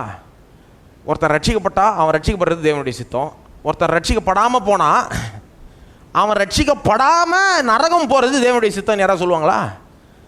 யாரும் என்ன சொல்லுவாங்க? ரட்சிக்கப்படுறதுன்னு வரும்போது எல்லாரும் ரட்சிக்கப்படணும்னு தான் தேவன் விரும்புகிறார், இதுதான் அவருடைய சித்தம். உண்மை. நிறைய பேர் ரட்சிக்கப்படாமல் போகிறாங்க. நிறைய பேர் இயேசுவை பற்றி சுவிசேஷத்தை திரும்ப திரும்ப கேட்டோம், மீட்டிங் போயும் டிவியில் பார்த்தோம், இயேசு ஆண்டவராக ரட்சவராக ஏற்றுக்கொள்வது கிடையாது. ஆனால் அதை பார்த்துட்டு நம்ம சொல்லிட முடியுமா? அவங்க ஏற்றுக்கொள்றது தேவனுடைய சித்தம் இல்லைன்னு சொல்லிட முடியுமா? சொல்ல முடியாது. ரிசல்ட்டை பார்த்து நிர்ணயிக்க முடியாது பாருங்கள். இன்னொரு உதாரணம் சொல்கிறேன். நம்ம கிறிஸ்தவர்கள் இந்த சுகம் என்ற போதனைக்கு எதிர்ப்பு தெரிவிக்கிறவங்க கூட இந்த விஷயம் வரும்போது தேவனுடைய சித்தத்தை வேற மாதிரி தான் யோசிப்பாங்க. இன்னொரு உதாரணம், பாவத்தின் மேல் வெற்றியாக வாழ்கிறது. பாவத்தின் மேல் வெற்றியாக வாழ்கிறது யாராவது சொல்லுவாங்களா? பாருங்கள், உண்மை என்னன்னா, இன்றைக்கி கிறிஸ்தவத்தில் எல்லாரும் ஒன்றும் பாவத்தின் மேல் வெற்றியாக வாழ்கிறது இல்லை.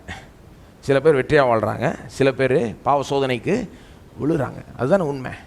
ஆனால் இந்த நிலைமையை பார்த்து யாராவது சொல்லுவாங்களா, இவங்க பாவத்தின் மேல் வெற்றியாக வாழ்கிறது வந்து தேவனுடைய சித்தம், ஆனால் இவங்க பாவ சோதனையில் விழுந்துட்டாங்க பாருங்கள், இங்கே ஒரு குரூப்பு, அவங்க ஏன் விழுந்தாங்க? அதுதான் தேவனுடைய சித்தம்னு யாராவது சொல்லுவாங்களா? எது தேவனுடைய சித்தம்? அவங்க பாவ சோதனையில் விழுறதா தேவனுடைய சித்தம்? கிடையாது. அவங்க பாவம் செய்கிறதா தேவனுடைய சித்தம்? யாரும் ரிசல்ட்டை பார்த்துட்டு தேவனுடைய சித்தத்தை புரிஞ்சுக்க மாட்டாங்க பாருங்கள். இந்த மாதிரி விஷயம் வரும்போது யாருமே சொல்ல மாட்டாங்க. பாவம் சில நேரங்களில் பிரதர் சோதனை ரொம்ப இழுக்கும் போது, பாவ சோதனை நம்ம ரொம்ப இழுக்கும் போது நம்ம உழுறோம் பாருங்கள். அது ஏன் உழுறோம்? அந்த இடத்துல தேவனுடைய சித்தம் நம்ம உழணுன்றது தான். யாராவது சொல்லுவாங்களாங்க? யாரும் சொல்ல மாட்டாங்க, வாய் மூடிப்பாங்க. ஏன்னா அது தேவ தூஷணம் ஆகிடும். பாவத்தின் மேல் வெற்றியாக வாழணுன்ற விஷயத்துக்கு வரும்போது எப்படி சொல்லுவாங்க? எல்லாரும் பாவத்தின் மேல் வெற்றியாக வாழ்கிறது தான் தேவனுடைய சித்தம். ஆனால் எத்தனை பேர் வெற்றியாக வாழ்கிறாங்க? நிறைய பேர் வெற்றியாக வாழ்கிறது இல்லை. ஆனால் அது தேவனுடைய சித்தத்தை மாற்றிடுமா? கிடையாது. அதே போல தான் ஒத்துக்கிறேன் பாருங்கள், நிறைய பேர் சுகம் பெறாமல் போகிறாங்க. கிறிஸ்தவர்கள் நிறைய பேர் ஒருவேளை இருக்கலாம் அது. ஆனால் அதனால தேவனுடைய சித்தம் ஒன்றும் மாறிட முடியாது. அதை வச்சு தேவனுடைய சித்தத்தை நிர்ணயிக்க முடியாது. நிறைய பேர் இன்னைக்கு இது ஒரு பெரிய தடையாக இருக்குது அவங்களுக்கு. என்னங்க, எனக்கு ஒருத்தர் தெரியுங்க, அவர் நம்பினார், அறிக்கை செஞ்சார், ஆனால் அவருக்கு ஒன்றும் ஆகலைங்க. அதனால இல்லைங்க, தேவனுடைய சித்தம் இல்லை, அங்கே போகக்கூடாது. தேவனுடைய சித்தத்தில் எந்த மாற்றமும் இல்லை. அவருக்கு நடக்காதனால தேவனுடைய சித்தம் மாறப்போகிறது கிடையாது. 100 பேருக்கு நடக்கலைன்னா கூட, 1000 பேருக்கு நடக்கலைன்னா கூட தேவனுடைய சித்தம் எந்த மாற்றம். தேவனுடைய சித்தம் எதிலால் நிர்ணயிக்கப்படுகிறது? வார்த்தையில் என்ன சொல்லுகிறதோ அதுதான் தேவனுடைய சித்தம். இயேசு எதை வெளிப்படுத்துகிறார்? அவருடைய சுகமாக்கும் ஊழியத்தின் மூலமாக என்னத்தை காணுகிறீர்கள்? எப்படி பிதா வெளிப்படுகிறார்? அதுதாங்க தேவனுடைய சித்தம். பாருங்க, சில பேர் சொல்லுவாங்க, சரிங்க, ஆனால் எல்லாரும் சுகமடைகிறது தேவனுடைய சித்தம்னு சொல்ல முடியாது இல்லைங்க. சரி, ஒத்துக்கலாம், சில பேர் சுகமடைகிறது தேவனுடைய சித்தம். ஆனால் எல்லாரும் சுகமடைகிறது தேவனுடைய சித்தமா? இந்த குஷ்டரோகிக்கு நடந்தது எல்லாருக்கும் நடக்கணும்னு தேவன் விரும்புகிறாரா? எல்லா காலங்களிலையும் வாழ்கிற எல்லா ஜனங்களுக்கும் சுகத்தை தான் விரும்புகிறாரா? இங்கே தான் விஷயமே வருது பாருங்க. எங்கே அட்டாக் பண்ணுறாங்க இந்த போதனையை? சரி, சில நேரங்களில் தேவன் விரும்புகிறார், சித்தம் கொள்கிறாரு, ஒத்துக்கலாம். ஆனால் எல்லாருக்கும் சுகத்தை விரும்புகிறாரா? எல்லா காலங்களிலும் வாழுகிற எல்லா மனிதர்களுக்கும் சுகத்தை விரும்புகிறாரா? என்ன சொல்கிறாங்க? எதுவும் ஒரு வசனத்தை வச்சு சொல்லிட முடியாது. உண்மைதான், ஒரு வசனத்தை வச்சு நாம் சொல்ல வரல. நான் நிறைய வசனம் காமிக்கிறேன் உங்களுக்கு. பாருங்கள், இயேசு வெறும் தனிப்பட்ட நபர்களை சுஸ்தமாக்கவில்லை. இந்த குஷ்டரோகி, அந்த திமிர்வாதக்காரன், இந்த மாதிரி நிறைய தனிப்பட்ட நபர்களை சுஸ்தமாக்கினார், உண்மைதான். ஆனால் இவர்களை தவிர கூட்டமாக வந்தவர்களையும் சுஸ்தமாக்கினார். தெரியல உங்களுக்கு? பெரிய கூட்டங்கள் வந்தது, வியாதிப்பட்டவர்கள் வந்தாங்க, அவர்களையும் இயேசு சுகமாக்கினார், குணமாக்கினார். அந்த பகுதிகளுக்கு போக போகிறோம். நான் அந்த வசனங்களை உங்களுக்கு காண்பிக்க போகிறேன். ஏன் இவங்க என்ன சொல்கிறாங்க? இந்த போதனை எதுக்குறவங்க, சரி சில பேரை தேவன் சுகமாக்குவார், அதுதான் அவருடைய சித்தம், அதெல்லாம் ஒத்துக்கலாம். ஆனால் எல்லாரும் சுகமாகிறது அவருடைய சித்தம் கிடையாது அப்படின்னு சொல்லுவாங்க. அதனால தான் இந்த மாதிரி வசனங்களுக்கு போக போகிறோம். பாருங்கள், போவோம். மத்தேயு 4:23. இப்போ இந்த வசனங்களை வாசிக்கிறதுக்கு முன்னாடி நீங்கள் என்ன கவனிக்கணும்னா, ஆல் என்ற வார்த்தை. இவங்க என்ன சொல்கிறாங்க? Healing is not for all. சுகம் எல்லாருக்கும் கிடையாதுன்றாங்க. நான் உங்களுக்கு காமிக்கிற வசனம் எல்லாரையும் சுகமாக்கினார்னு வரும். ஆகவே நீங்கள் கவனிக்க வேண்டிய வார்த்தை எல்லாரும், அப்புறம் இந்த சகல இந்த வார்த்தைகளை தான் கவனிக்கணும். செல்வோம். பின்பு இயேசு கலிலேயா எங்கும் சுற்றி நடந்து அவர்களுடைய ஜெபாலயங்களில் உபதேசித்து ராஜ்யத்தின் சுவிசேஷத்தை பிரசங்கித்து ஜனங்களுக்கு உண்டாயிருந்த சகல வியாதிகளையும் சகல நோய்களையும் நீக்கி சொஸ்தமாக்கினார். எத்தனை வியாதிகள்? சகல வியாதிகள், சகல நோய்கள். சில வியாதிகள் கிடையாது. அப்புறம் அடுத்த வசனம் வாசிங்க. அவருடைய கீர்த்தி சீரியா எங்கும் பிரசித்தமாயிற்று. அப்பொழுது பலவித வியாதிகளையும் வேதனைகளையும் அடைந்திருந்த சகல பிணியாளிகளையும் பிசாசு பிடித்தவர்களையும் சந்திர ரோகிகளையும், திரும்ப அந்த சகல பிணியாளிகள் அப்புறம் தொடர்ந்து திமிர்வாதக்காரரையும் அவரிடத்தில் கொண்டு வந்தார்கள். அவர்களை சொஸ்தமாக்கினார். அவர்களை சொஸ்தமாக்கினார்னா யாரை சொல்லுது? பலவித வியாதிகளையும் வேதனைகளையும் அடைந்திருந்த சகல பிணியாளிகள், அவங்கள தான் சொல்லுது. அவர்களை, இன்னொரு வசனம் மத்தேயு 8:16. அஸ்தமனமான போது பிசாசு பிடித்திருந்த அநேகரை அவரிடத்தில் கொண்டு வந்தார்கள். அவர் அந்த ஆவிகளை தமது வார்த்தையினாலே துரத்தி பிணியாளிகள் எல்லாரையும் சொஸ்தமாக்கினார். எல்லாரும் எல்லாரையும், பிணியாளிகள் எல்லாரையும் சொஸ்தமாக்கினார். 1-2 இடத்துல இல்லை, நிறைய இடங்கள். மத்தேயு 12:15. இயேசு அதை அறிந்து அவ்விடம் விட்டு விலகி போனார். திரளான ஜனங்கள் அவருக்கு பின் சென்றார்கள். இதை யோசித்து பாருங்க. திரளான ஜனங்கள்னா பெரிய கூட்டம்னா எவ்வளோ பெரிய கூட்டம்? இயேசுக்கு பின்னாடி போன கூட்டங்கள் சாதாரண கூட்டம் கிடையாதுங்க. ஞாபகம் இருக்கா? ஒரு முறை 5000 பேர் போஷித்தார். 5000 ஆண்கள். அந்த கணக்கு வெறும் ஆண்கள். பிள்ளைங்க பெண்கள்லாம் சேர்த்திங்கன்னா 20,000 பேருக்கு போயிருக்குமா. இன்னொரு முறை 4000 பேர் போஷித்தார். அது ஏறக்குறை 15,000 பேர். இவ்வளோ ஆயிரக்கணக்கான, நம்ம யோசிக்கிறோம் இன்றைக்கி இருக்கிற சர்ச்செல்லாம் பெருசுன்னு. அவருக்கு ஆயிரக்கணக்கான பேர் அவருடைய மீட்டிங்க்கு வந்தாங்க, கூட்டத்துக்கு வந்தாங்க, அவர் பின்னாடி போனாங்க. திரளான ஜனம் அவர் பின்னாடி போச்சு. என்னாச்சு? அவர்கள் எல்லாரையும் அவர் சொஸ்தமாக்கினார். அவர்கள் எல்லாரும் சொல்லுங்க, எல்லாரையும் சுத்தமாக. எத்தனை பேர் இருந்திருப்பாங்க வியாதிப்பட்டவர்கள்? நான் நினைக்கிறேன் குறைஞ்சபட்சம் 100கணக்கான பேர் இருந்திருப்பாங்க. இல்லைன்னா 1000க்கு மேலாகவும் இருந்திருக்கும். குறைஞ்சபட்சம் பாருங்கள், சும்மா லேசாக கிடையாது. நிறைய பேரை சொஸ்தமாக்குகிறார். எல்லாரையும், நிறைய பேர் இல்லை, எல்லாரையும் சொஸ்தமாக்குகிறார். கொஞ்சம் யோசித்து பாருங்கள். ஒரு 100 பேர்னே கூட வச்சுக்கலாமே. சும்மா எல்லாரையும் சொஸ்தமாக்கணும்னு அவசியமா கிடையாது. இயேசு இப்படி செஞ்சுருக்கலாமே. 100 பேர் இங்கே நில்லுங்க, சரி இங்கே ஒரு 30 பேர் இப்படி வெளியே வாங்க, நீ வா, நீ வெளில வா, நீ வெளில வா, நீ இப்படி வா, இப்படி வா, 30 பேர் இங்கே போ, தனியாக ஒரு கூட்டமா போ. நீங்கள் 70 பேர், உங்கள் 70 பேருக்கு தான் இன்னைக்கு சுகம், உங்களை தான் சுகமாக்க போகிறேன். ஏன்? இதுதான் தேவனுடைய சித்தம். செஞ்சுருக்கலாமா? இயேசு செஞ்சுருக்கலாம், வேணா செஞ்சுருக்கலாம். 70 பேர் மட்டும் சுகமாகிட்டு அப்புறம் இந்த 30 பேர்கிட்ட வந்திருக்கலாம். இங்கே பாருங்கள், நீங்கள் சுகம் பெறணுன்றது தேவனுடைய சித்தம் அல்ல. நீங்கள் ஒரு 10 பேர் இப்படி வாங்க. உங்களுக்கு தேவன் பாடின் மூலமாக போதிக்க விரும்புகிறார். என்னத்தை போதிக்க விரும்புகிறார்? பொறுமையை போதிக்க விரும்புகிறார். ஆகவே நீங்கள் பொறுமையை கற்றுக்கொள்ள வேண்டும். ஆகவே இந்த வியாதி நல்லது வச்சுக்கோங்க, பரவாயில்ல. நான் சொல்லியிருக்கலாமாங்க, இன்றைக்கி இந்த மாதிரி காரணம் தான் சொல்கிறாங்க வெளியில். இயேசு சொல்லியிருக்கலாம், நீங்கள் 10 பேர் போங்க, சரி இன்னொரு 10 பேர் இப்படி வாங்க. நீங்கள் உங்களுக்கு என்னன்னா, தேவன் எதுக்கு இந்த வியாதியை கொடுத்துருக்கிறார்னா, இந்த வியாதியின் மூலமாக அவருடைய நாமத்தை நீங்கள் மகிமைப்படுத்த வேண்டும். இந்த காரணம் கேள்விப்பட்டிருக்கீங்களா? இன்றைக்கி வியாதியின் மூலமாக அவருடைய நாமத்தை, ட்விஸ்டட் லாஜிக்னு வாங்க பாருங்கள். இதுதான் இது. அதாவது எப்படி வியாதியின் மூலமாக தேவனுடைய நாமம் மகிமைப்படும்னு எனக்கு தெரியல.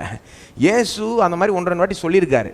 இந்த வியாதியின் மூலமாக, இந்த பிரச்சனை மூலமாக தேவனுடைய நாமம் மகிமைப்படும். அதை வச்சுக்கிட்டு இவங்க அது மாதிரி பேசிக்கிட்டு இருக்காங்க. ஆனால் அந்த 2 முறையும் பார்த்தீங்கன்னா எங்கே சொல்கிறாரு? அவன் எப்போ தேவனுடைய நாமத்துக்கு மகிமையை கொண்டு வரான், அந்த வியாதிப்பட்டவன் சுகமாகும் போது. ஒரு குருடன் பற்றி அப்படி தான் சொல்கிறாரு பாருங்க, யோவான் 9ஆம் அதிகாரத்தில். இந்த வியாதி, இந்த பிரச்சனையின் மூலமாக, இந்த கண் பார்வை இல்லாத நிலைமையின் மூலமாக தேவன் மகிமைப்படுவார். அதை எப்படி புரிஞ்சுக்கிறாங்க சில பேர்? வியாதி மூலமாக தேவனை மகிமைப்படுத்தலாம். கிடையாது. அவன் எப்போ தேவனை மகிமைப்படுத்தினான்? நாங்கள் போய் வாசித்தீங்கன்னா 9ஆம் அதிகாரத்தில் அவன் சுகமடையும் போது தான் தேவனை. அதுதானங்க நேச்சுரல் லாஜிக்கு. நம்ம கிறிஸ்தவர்களுக்கு எடுத்து எல்லாத்தையும் முறுக்கி போட்டு தலைகீழ ஆக்கி எப்படி தான் நம்புகிறாங்களோ தெரில. இயேசு செஞ்சுருக்கலாமா? சொல்லியிருக்கலாமா? வியாதியின் மூலமாக நீ 10 பேர் தேவனை மகிமைப்படுத்து, நீ போ, இன்னொரு 10 பேர் நீங்கள் வாங்க. உங்களுக்கு என்னன்னா, இது காட்ஸ் டைமிங் கிடையாது. என்ன கிடையாது?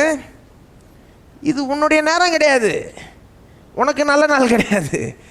இன்னைக்கு நீ சுகத்தை பெற்றுக்கொள்ளணும்னு தேவன் விரும்பல. உனக்கு அப்புறம் பார்த்துக்கலாம். எப்போ பார்த்துக்கலாம்? தேவன் அந்த நேரம் வரும்போது அதை செய்வார்னு அமைச்சிருக்கலாம். ஆனால் அதை விட்டுட்டு என்ன செய்கிறாரு? எல்லாரையும் சுகமாக்குறாரு. பாருங்க, இப்படி செஞ்சிருந்தா நம்ம ஒத்துக்கலாம், இன்னைக்கு சொல்கிற எக்ஸ்கியூஸ்லாம் ஒத்துக்கலாம். ஆனால் இயேசு அப்படி செய்யலையே. இன்னொரு வசனம் பாருங்க, மார்க் 6ஆம் அதிகாரம். இது நான் சும்மா விளையாட்டுக்கு சொல்கிற மாதிரி கிடையாது. பாருங்கள், இன்றைக்கி இந்த மாதிரி எக்ஸ்கியூஸ் தான் சொல்கிறாங்க ஜனங்க. ஏன் சுகத்தை பெறலன்றதுக்கு இந்த மாதிரி எக்ஸ்கியூஸை தான் தருகிறார்கள் கிறிஸ்தவ பிரசங்கியார்கள். மார்க் 6ஆம் அதிகாரம் 53 56. அவர்கள் கடலை கடந்து கெனசரேத் என்னும் நாட்டிற்கு வந்து கரை பிடித்தார்கள். அவர்கள் படவிலிருந்து இறங்கினவுடனே ஜனங்கள் அவரை அறிந்து அந்த சுற்றுப்புறம் எங்கும் ஓடி திரிந்து பிணியாளிகளை படுக்கைகளில் கிடத்தி அவர் வந்திருக்கிறார் என்று கேள்விப்பட்ட இடங்களில் எல்லாம் சுமந்து வந்தார்கள். அவர் வந்திருக்கிறான்னு கேள்விப்பட்டோன்னே எல்லாம் ஓடி போய் வாதிப்பட்டவங்க எல்லாரையும் கூப்பிட்டு வராங்களாம் அந்த இடத்துக்கு. நிறைய பேர் இருந்திருக்கணும்னு நினைக்கிறேன். பாருங்க, அடுத்தது. அல்லாமலும் அவர் பிரவேசித்த கிராமங்கள், பட்டணங்கள், நாடுகள் எவைகளோ அவைகளின் சந்தை வெளிகளிலே வியாதிக்காரரை வைத்து. எப்படி சொல்லுது பாருங்க, அவர் கிராமத்துக்கு போனாலும் சரி, பட்டணத்துக்கு போனாலும் சரி, எந்த இடத்துக்கு போனாலும் சந்தைகளில் வியாதிக்காரரை வைத்தார்களாம். சந்தைனா மார்க்கெட் பிளேஸ், அதாவது ஊரிலே மெயினான இடத்துல வியாதிக்காரர்களை லைன் அப் பண்ணி வச்சுட்டாங்களாம். இயேசு வராருன்னு கேள்விப்பட்டு. ஏன்? அவர் வந்தால் சுகமாக்குவார்னு ஒரு நியூஸ் ஏற்கனவே வந்துருச்சு. அவங்க ஏற்கனவே இயேசு பற்றி கேள்விப்பட்டார்கள். பாருங்க, அந்த மாதிரி ஒரு எதிர்பார்ப்பு, வந்தா சுகமாக்குவார், ஒரு எதிர்பார்ப்பு. வாசிங்க. அவருடைய வஸ்திரத்தின் ஓரத்தை ஆகிலும் அவர்கள் தொடும்படி உத்தரவாக வேண்டும் என்று அவரை வேண்டிக் கொண்டார்கள். அவங்க வேண்டிக் கொள்றாங்க என்னன்னு? ஆண்டவரே, உங்களுடைய வஸ்திரத்தின் ஓரத்தை நாங்கள் தொடணும், அவ்வளோதான். பாருங்க, அவங்க ஏன் அப்படி வேண்டிக் கொள்றாங்க? அவங்களுடைய விசுவாசம் அந்த லெவலில் இருக்கு. அதாவது இவரை தொட்டாதான் சுகத்தை பெற்றுக்கொள்ள முடியும், ஒரு வஸ்திரத்தை தொட்டாதான் சுகத்தை அப்படின்னு நம்பினாங்க. பாருங்க, ஆனாலும் இயேசுட்ட அப்படி வேண்டிக்கிறாங்க, ஆண்டவரே தொட விடும், அவ்வளோதான் எங்களுக்கு வேணும். இயேசுவும் விடுறாரு. பாருங்க, வாசிங்க. அவரை தொட்ட யாவரும் சொஸ்தமானார்கள். யாவரும், எல்லாரும் சொல்லுங்க, யாவரும். பாருங்க, நிறைய பேர் தொட்டிருக்காங்க. சந்தைகள், மார்க்கெட் பிளேஸ்ல எத்தனை பேர் அங்கே இருந்திருப்பாங்க. ஊரே பார்க்குது இந்த காட்சியை. நிறைய பேர் இயேசுவை தொடுறாங்க. நூற்றுக்கணக்கான பேராக இருந்திருக்கணும். பாருங்க, குறைஞ்சபட்சம் நூற்றுக்கணக்கான பேராக இருந்திருக்கணும். அதுதான் உண்மை. எத்தனையோ பேர் இயேசுவை தொடுறாங்க. எல்லாரும் குணமாயிருக்கணும்னு அவசியமா? கிடையவே கிடையாது. ஆனால் இங்கே என்ன நடக்குது? யாவரும் அவரை தொட்ட யாவரும் பாருங்க, விதவிதமாக ஜனங்க இருக்கிறாங்க. எல்லாரும் பர்ஃபெக்ட்னு சொல்ல முடியாது. அங்கே இயேசுவை தொட்ட எல்லாருமே பர்ஃபெக்ட்னு சொல்ல முடியுமா? கிடையாது. நீங்கள் ஒரு பெரிய கூட்டத்தை எடுத்துக்கிட்டீங்கனால எல்லா கூட்டங்கள்லையும் நல்லவங்க இருப்பாங்க, கெட்டவங்க இருப்பாங்க. இருப்பாங்களா? ஆமாம். நீதிமான்கள் இருப்பாங்க, கொஞ்சம் பாவத்தில் இருக்கிறவங்களும் இருப்பாங்க. எப்போவுமே கூட்டங்களில் விதவிதமாக தான் இருப்பாங்க. பாருங்க, ஜனங்க அப்படி தான் நம்ம பார்க்க முடியும். இயேசுகிட்ட வந்த கூட்டமும் அப்படி தான் இருந்திருக்கும், விதவிதமாக இருந்திருக்கும். சிலவங்க நல்லவங்களா இருந்திருப்பாங்க, சில கெட்டவங்க. சில வந்து நீதியை செய்து வாழ்ந்தவங்களா இருந்திருப்பாங்க, சிலவங்க பாவத்தில் வாழ்ந்துட்டு இருந்திருப்பாங்க. வெவ்வேறு விதமாக இயேசுவின் இடத்துல வந்தாங்க. எல்லாருமே சுகத்தை பெற்று தொட்ட யாவரும் சுஸ்தமானார்கள். லூக்கு 4:40. திரும்ப இந்த மாதிரி வசனம் திரும்ப நடக்குது. இந்த மாதிரி இயேசு எல்லாத்துலையும் போய் எல்லாரையும் சுகமாக்கிட்டு வராரு. ஆனால் இன்றைக்கி என்ன சொல்கிறாங்க? எல்லாருக்கும் சுகம் அப்படி நினச்சிக்கூடாது. இது ஒன்லி சிலருக்கு. தேவனுடைய சித்தம் யாருக்கு இருக்குதோ அவங்களுக்கு தான். எதை வச்சு சொல்கிறாங்க? சூரியன் அஸ்தமித்த போது ஜனங்கள் எல்லாரும் தங்களுக்குள்ளே பல வியாதிகளால் வருத்தப்பட்டவர்களை அவரிடத்தில் கொண்டு வந்தார்கள். அவர்கள் ஒவ்வொருவர் மேலும் அவர் தம்முடைய கைகளை வைத்து அவர்களை சுஸ்தமாக்கினார். பல வியாதிகள் இருந்தவங்கள கொண்டு வந்தாங்களாம். ஒவ்வொருவர் மேலும் அவர் தம்முடைய கைகளை வைத்து. ஏன் கையை வைக்கிறார்? இவங்க விசுவாசம் அந்த மாதிரி இருக்கு. அவர் கையை வச்சாதான் சுகம் வரும்னு நம்புறாங்க. ஆனால கையை வைக்கிறார். ஆனால் எப்படி சொல்லுது? ஒவ்வொருவர் மேலும். பெரிய கூட்டம் வந்திருக்கும், சாயங்கால நேரம். இது ஒரு நாளெல்லாம் ஊழியம் செஞ்சுட்டு அவர் டயர்டாக இருந்திருப்பார். அவரும் மனுஷன் தான், வெறும் கடவுள் கிடையாது. சாயங்கால நேரத்தில் பெரிய கூட்டம் வருது, எல்லாரும் கையை வைக்கணும்னு எதிர்பார்க்குறாங்க. அவர் சொல்லியிருக்கலாம், நான் யார் தெரியுமா? நான் ஒரு பெரிய விஐபி இவாஞ்சலிஸ்ட்டு, நான் எல்லாருமேலாம் கை வைக்க முடியாது, போயிட்டா சொல்லியிருக்கலாம். ஆனால் என்ன பண்ணுறாரு? ஒவ்வொருவர் மேலும் உன் விசுவாசத்தின்படியே நான் செய்கிறேன். பாருங்க, சில நேரம் இயேசு தேவன் வந்து நம்ம பர்ஃபெக்ட் விசுவாசம் வைக்கணும்னு கூட எதிர்பார்க்கல. கொஞ்சம் ஓரளவுக்கு விசுவாசம் காமிச்சாலே அதுக்கு ரியாக்ட் பண்ணுவார். அப்படியே அதுக்கு ஆசீர்வதிப்பார். பாருங்க, ஒவ்வொருவர் மேலும் நினச்சா இங்கே காமிச்சிருக்கலாம்ல. தெய்வீக சுகம் எல்லாருக்கும் கிடையாதுன்னு காமிச்சிருக்கலாம்ல. இங்கே வந்திருக்கலாம் ஒரு ஆள்கிட்ட, நீ வந்து சரியான ஆள் கிடையாதுப்பா, நீ உனக்கு சுகம் வந்து தேவனுடைய சித்தம் அல்ல சொல்லியிருக்கலாமாங்க. இன்றைக்கி அந்த மாதிரி சபைகள்லாம் பண்ணுறாங்க. கம்யூனியன்லேருந்து டிஸ்குவாலிஃபை பண்ணுறாங்க. தெரியல உங்களுக்கு? நீ வந்து கம்யூனியன் பெறத்துக்கு ஒன்று தகுதி இல்லை, போயிட்டு வா அப்படின்றாங்க. ஏசு அந்த மாதிரி செஞ்சுருக்கலாம். சுகம் பெறத்துக்கு தகுதி. ஒவ்வொருவர் மேலும் கையை வைத்து. ஏன் இத்தனை வசனங்களை வாசிக்கிறேன்? நீங்கள் பார்க்க வேண்டும். எல்லாரும், ஒவ்வொரும், யாவரும். திரும்ப வேதம் என்ன சொல்லுது? இயேசு சுற்றி திரிந்து எல்லா இடங்களையும் போய் எல்லாரையும் சுகமாக்கிட்டு வந்தார். இன்னைக்கு அந்த மாதிரி நடக்காததுனால இதை நம்ம கண்டுக்காம விட்டுற முடியாது. இதுக்கு என்ன சொல்றது? அப்போ இது என்ன காண்பிக்குது? இதுலேருந்து என்ன புரிஞ்சுக்கணும்? இதுலேருந்து என்ன அறிஞ்சுக்கணும்? ஏன் இதெல்லாம் நமக்கு ரெக்கார்ட் பண்ணி வைத்திருக்குது? ஏன் இத்தனை வசனங்கள்? ஏன்னா அந்த எல்லாருலேயும் நீங்களும் இருக்கணுன்றதை புரிஞ்சுக்கணும். அதுதாங்க எல்லாரிலும். எல்லாருன்னா யார்? எல்லாரும். நீங்களும் அதில் இருக்கிறீங்க, நானும் அதில் இருக்கிறீங்க. யாரும் உங்கள்கிட்ட சொல்ல விடாதீங்க, சிலருக்கு தான் சுகம் எல்லாருக்கும் சுகம்னு சொல்லிட முடியாதுன்னு யாரையும் விடாதீங்க. பாருங்க, இன்னொரு வசனம் லூக்கா 6:17-19. பின்பு அவர் அவர்களுடனே கூட இறங்கி சமனான ஒரு இடத்தில் நின்றார். அங்கே அவருடைய சீஷரில் அநேகம் பேரும் அவருடைய உபதேசத்தை கேட்கும்படிக்கும் தங்கள் வியாதிகளில் நின்று குணமாக்கும்படிக்கும் யூதய தேசத்து திசைகள் யாவற்றிலிருந்தும் எருசலேம் நகரத்திலிருந்தும் தீரு சீதோன் பட்டணங்கள் இருக்கிற கடலோரத்தில் இருந்தும் வந்தவர்களாகிய திரளான ஜனங்களும் இருந்தார்கள். திரும்ப திரளான ஜனங்கள்.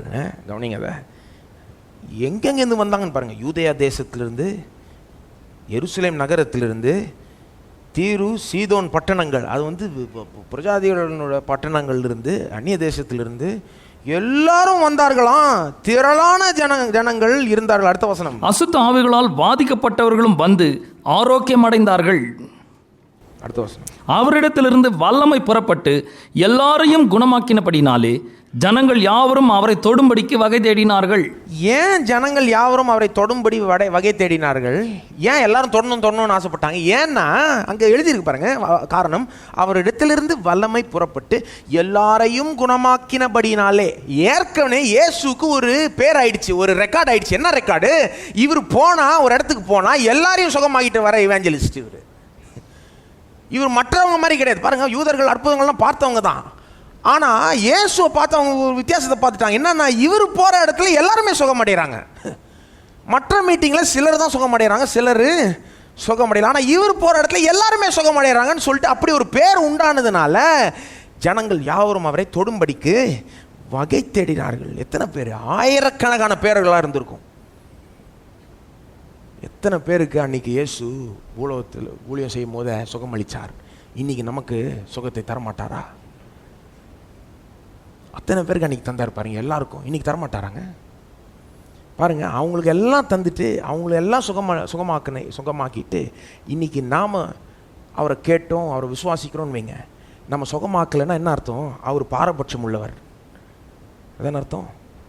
அன்றைக்கி அவங்களுக்கு செய்கிறார், ஆனால் நமக்கு, ஆனால் அவர் பாரபட்சம் உள்ளவர். அவர் பாரபட்சம் உள்ளவர்னா அங்கேயே பார்த்துட்டு இருக்கலாம், அன்றைக்கே பார்த்துட்டு இருக்கலாம். ஏன்னா ஆயிரக்கணக்கான பேர்லேயே அந்த பார்ஷியாலிட்டி தெரிஞ்சிடும் பாருங்கள். ஒருத்தர் பார்ஷியாலிட்டி இருக்காங்க, பார்ஷியலாக இருக்காங்களா இல்லையான்னு கொஞ்சம் அவங்கள பார்த்தீங்கனாலே தெரிஞ்சிடும். ஒரு 100 பேர்கிட்ட எப்படி டீல் பண்ணுறாங்கன்னு பார்த்தீங்கனாலே இயேசு பாரபட்சம் உள்ளவரே கிடையாது, எல்லாரையும் சுகமாக்கினார். அன்னைக்கு இன்னைக்கும் அப்படி தான் விரும்புகிறார், அதுதான் அவருடைய சித்தம், இதுதான் பிதாவுடைய சித்தம் வெளிப்படுத்துகிறார். சரி, அவர் பாரபட்சம் உள்ளவர் இல்லை. அப்போ இன்னைக்கு சுகமாக்கலைன்னா, சுகமாக்க மறுக்கிறாருன்னா அவர் மாறி இருக்க வேண்டும். அன்னைக்கு ஒரு விதமாக, இன்னைக்கு ஒரு விதமாய் இருக்க வேண்டும். அன்னைக்கு எல்லாரையும் சுகமாக்குறது அவருடைய சித்தம், ஆனால் இன்றைக்கி மாறிடுச்சுன்னு சொல்ல முடியுமா? கிடையாது. இயேசுவும் மாறுறதில்ல, பிதாவும் மாறுறதில்ல. இயேசு என்ன சொல்கிறாரு? இயேசு கிறிஸ்து வேதம் சொல்லுது, நேற்றும் இன்றும் என்றும் மாறாதவராக இருக்கிறார். எந்த மாற்றமும் கிடையாது இயேசுனுடைய சித்தத்தில். பிதாவை பற்றி அப்படி தான் சொல்லுது வேதம். நான் கர்த்தர், நான் மாறாதவர், எந்த மாற்றமும் பார்க்க முடியாது. ஆரம்பத்திலிருந்து அவருடைய சித்தம் இதுதான், சுகமாக்கணும், எல்லாரையும் சுகமாக்கணுன்றது தான் அவருடைய சித்தம். இது இயேசுவினிடத்தில் வெளிப்படுகிற மாதிரி மற்ற இடங்களில் தெளிவாக வெளிப்படலை, அவ்வளோதான் விஷயம். இயேசுவினிடத்தில் வெளிப்படுகிற மாதிரி மற்ற நபர்கள் மூலமாக, மற்ற தீர்க்கதரிசிகள் மூலமாக மற்ற இடங்களில் பூரணமாக வெளிப்படவில்லை, அவ்வளோதான் விஷயம். அதனால தான் இயேசுவை கவனிக்க வேண்டும். அதனால தான் இன்னைக்கு பார்த்து கொண்டிருக்கிறோம் இயேசுவை. எல்லாரையும் சொல்லுங்க, எல்லாரையும் எல்லாரும் சொல்லுங்க, நானும். என்னை சுகமாக்குவாருங்க, இதுதான் உண்மை, இதுதான் சொல்ல வரும். இதனால தான் இத்தனை வசனங்களை வாஸ்தவம் பாருங்க. இது உங்களுக்காக, இந்த எல்லாரில் நீங்களும் அடங்கியிருக்கீங்க, நானும் அடங்கியிருக்கேன், வேற ஒன்றும் கிடையாது பாருங்க. ஆனால் சில பேர் இதை கேட்டு என்ன சொல்லுவாங்க, ஆனால் அது இயேசுங்க, இயேசு ஸ்பெஷலுங்க, இயேசு பூலோகத்தில் வாழ்ந்து ஊழியம் செஞ்சதை வச்சுக்கிட்டு இன்றைக்கி இப்படி நடக்கும்லாம் எதிர்பார்க்க முடியுமா? இதெல்லாம் இயேசுவின் காலத்திலே முடிஞ்சு போயிடுச்சுங்க அப்படின்னு சொல்லுவாங்க பாருங்கள். இதெல்லாம் இயேசுனுடைய பூலோக ஊழியத்திலே இதெல்லாம் முடிஞ்சிச்சு, அதுக்கப்புறம் இதெல்லாம் நடக்கலை, தப்பு. இயேசுவோட முடியல, இயேசுவின் காலத்தோடு போயிடல. பாருங்கள், அப்போஸ்தலர் நடவடிக்கைகள் திரும்புங்க. இயேசு பரமேறின பிறகும் இப்படி தான் நடக்குது, காண்பிக்கிறேன். நீங்கள் அப்போஸ்தலர் நடவடிக்கைகளை வாசித்து பார்த்தீங்கன்னா இயேசு மாதிரி அற்புதம் செய்கிறது பார்ப்பீங்க. அப்போஸ்தலர்கள் பேதுரு, பிலிப்பு, பவுல் போகிற இடம்லாம் அற்புதம் செய்கிறாங்க. நீங்கள் வாசித்து பாருங்கள், ஒரு நாள் போய் அப்போஸ்தலர் நடவடிக்கைகள் எடுத்து வாசித்து பாருங்கள். சபை அன்றைக்கி எவ்வளோ வித்தியாசமாக இருந்ததுன்னு வாசித்து பாருங்கள். ஆனால் நான் இன்றைக்கி எல்லாத்தையும் வாசிக்கிறேன்ல, 5ஆம் அதிகாரத்தில் 12ஆம் வசனம், அப்போஸ்தலர் 5:12. அப்போஸ்தலருடைய கைகளினாலே அநேக அடையாளங்களும் அற்புதங்களும் ஜனங்களுக்குள்ளே செய்யப்பட்டது. எல்லாரும் ஒருமனப்பட்டு. எத்தனை அற்புதங்கள், அடையாளங்கள்? அநேக, சும்மா கொஞ்சம் நஞ்சம் இல்லை, அநேக. தொடர்ந்து வாசிங்க. எல்லாரும் ஒருமனப்பட்டு சாலமோனுடைய மண்டபத்தில் இருந்தார்கள். மற்றவர்களில் ஒருவரும் அவர்களுடனே சேர துணியவில்லை. ஆகிலும் ஜனங்கள் அவர்களை மேன்மைப்படுத்தினார்கள். திரளான புருஷர்களும் ஸ்திரீகளும் விசுவாசம் உள்ளவர்களாகி கர்த்தரிடத்திலே அதிகமாக சேர்க்கப்பட்டார்கள். திரளான, திரும்ப அந்த வார்த்தை, திரளான புருஷர்களும் அதிகமாய் சேர்க்கப்பட்டார். சபை வந்து வளர்ந்துக்கிட்டே வருது, பெரிய கூட்டம் ஆகுது பாருங்க. அங்கே சும்மா சின்ன கூட்டம் கிடையாது. திரும்ப வந்து அப்போஸ்தலர்லாம் இயேசுக்கு வந்த கூட்டம் மாதிரி தான், பெரிய பெரிய கூட்டமாக வந்து ஒரே மீட்டிங்கில் 5000 பேர் ரட்சிக்கப்படுறாங்க, இன்னொரு மீட்டிங்கில் 3000 பேர் ரட்சிக்கப்படுறாங்க. எத்தனை மீட்டிங் வச்சிருப்பாங்கன்னு யோசித்து பாருங்க கொஞ்சம். ஒவ்வொரு முறையும் ஆயிரக்கணக்கான பேர் ரட்சிக்கப்படுறாங்க, சபையில் சேர்க்கப்படுகிறாங்க, வளர்ந்துக்கிட்டே போது, கூட்டம் அதிகரித்துக்கிட்டே போது. இது வந்து சும்மா லேசான கூட்டம் இல்லை, பெரிய திரளான கூட்டம். அடுத்த வசனம். பிணியாளிகளை படுக்கைகளின் மேலும் கட்டில்களின் மேலும் கிடத்தி பேதுரு நடந்து போகையில் அவனுடைய நிழலாகிலும் அவர்களில் சிலர் மேல் படும்படிக்கு அவர்களை வெளியே வீதிகளில் கொண்டு வந்து வைத்தார்கள். இது இயேசு மாதிரி இல்லை. இது வீதிகளில் வந்து பிணியாளிகளை கட்டில்ல அப்படியே வைக்கிறாங்களாம். பேதுரு நடந்து போகிற வழியில் சும்மா அவருடைய நிழல் படட்டோன்னு தெருவில் வைக்கிறாங்க, லைன் அப் பண்ணி கட்டில். கொஞ்சம் யோசித்து பாருங்க, இயேசு இங்கே இல்லை, சரீர பிரகாரமாக இல்லை, இங்கே பேதுரு தான் இருக்கிறாரு. ஆனால் இயேசு எப்படி நடப்பித்தாரோ இங்கே அதே மாதிரி நடக்குது பாருங்க. ஆயிரக்கணக்கான பேர் வராங்க, சுற்றி எப்படி சொல்லுது, சுற்று பட்டணங்களிலும் இருந்து திரளான ஜனங்கள் பிணியாளிகளையும் எல்லாரையும் கொண்டு வந்து வீதியில் வச்சு அவர் நடப்பாரான்னு எதிர்பார்க்குறாங்க. அடுத்த வசனம். சுற்றுப்பட்டணங்களிலும் இருந்து திரளான ஜனங்கள் பிணியாளிகளையும் அசுத்த ஆவிகளால் பாதிக்கப்பட்டவர்களையும் எருசலேமுக்கு கொண்டு வந்தார்கள். அவர்கள் எல்லாரும் குணமாக்கப்பட்டார்கள். சுற்று பட்டணங்கள்லாம் எருசலேமுக்கு கொண்டு வந்தாங்க. எல்லாம் சுற்று இருக்கிற எல்லாம் தேச பட்டணங்கள்லேருந்து ஜனங்கள் வந்தாங்க. வியாதிப்பட்டவங்க எல்லாம் வந்து பேதுரு இடத்தில் சுகத்தை பெற்றுக்கொள்றதுக்கு வராங்க பாருங்க. அந்த கடைசி வாக்கியத்தை கவனிங்க. அவர்கள் எல்லாரும், இங்கே இயேசு இல்லை, ஆனால் என்ன நடக்குது, எல்லாரும். இது வரும் இயேசுவோட முடிஞ்சிருச்சு அந்த கதை. ஆதி திருச்சபையில் இதே மாதிரி தான் ஓடிக்கிட்டு இருந்தது.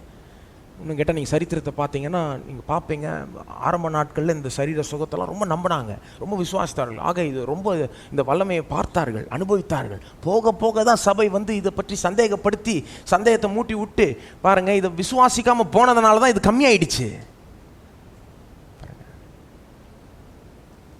ஆகவே இயேசு இல்லாதனால இது நடக்காது அப்படிலாம் சொல்ல முடியாது. ஆனால் உண்மை என்ன, இயேசு அங்கே இருக்கிறார். எங்கே இருக்கிறாரு? இயேசு பரமேறிட்டாருனால இல்லைன்னு சொல்லிட முடியாது பாருங்க. இயேசு இன்னைக்கு இங்கே இருக்கிறாராங்க, சரீர பிரகாரமாக இல்லை, ஆனால் இருக்கிறாரா? இருக்கிறார். அவருடைய பிரசனம் இருக்குதா? இருக்குது. அவர் உயிரோடு இருக்கிறாரா? அவர் உயிரோடு இருக்கிறாருன்னா இன்னைக்கு நம்ம மத்தியில் இருக்கிறார். அவருடைய பிரசனம் இங்கே, அவர் இங்கே இல்லைன்னா அவர் உயிரோடு இல்லைன்னு அர்த்தம். நல்லா கவனிங்க.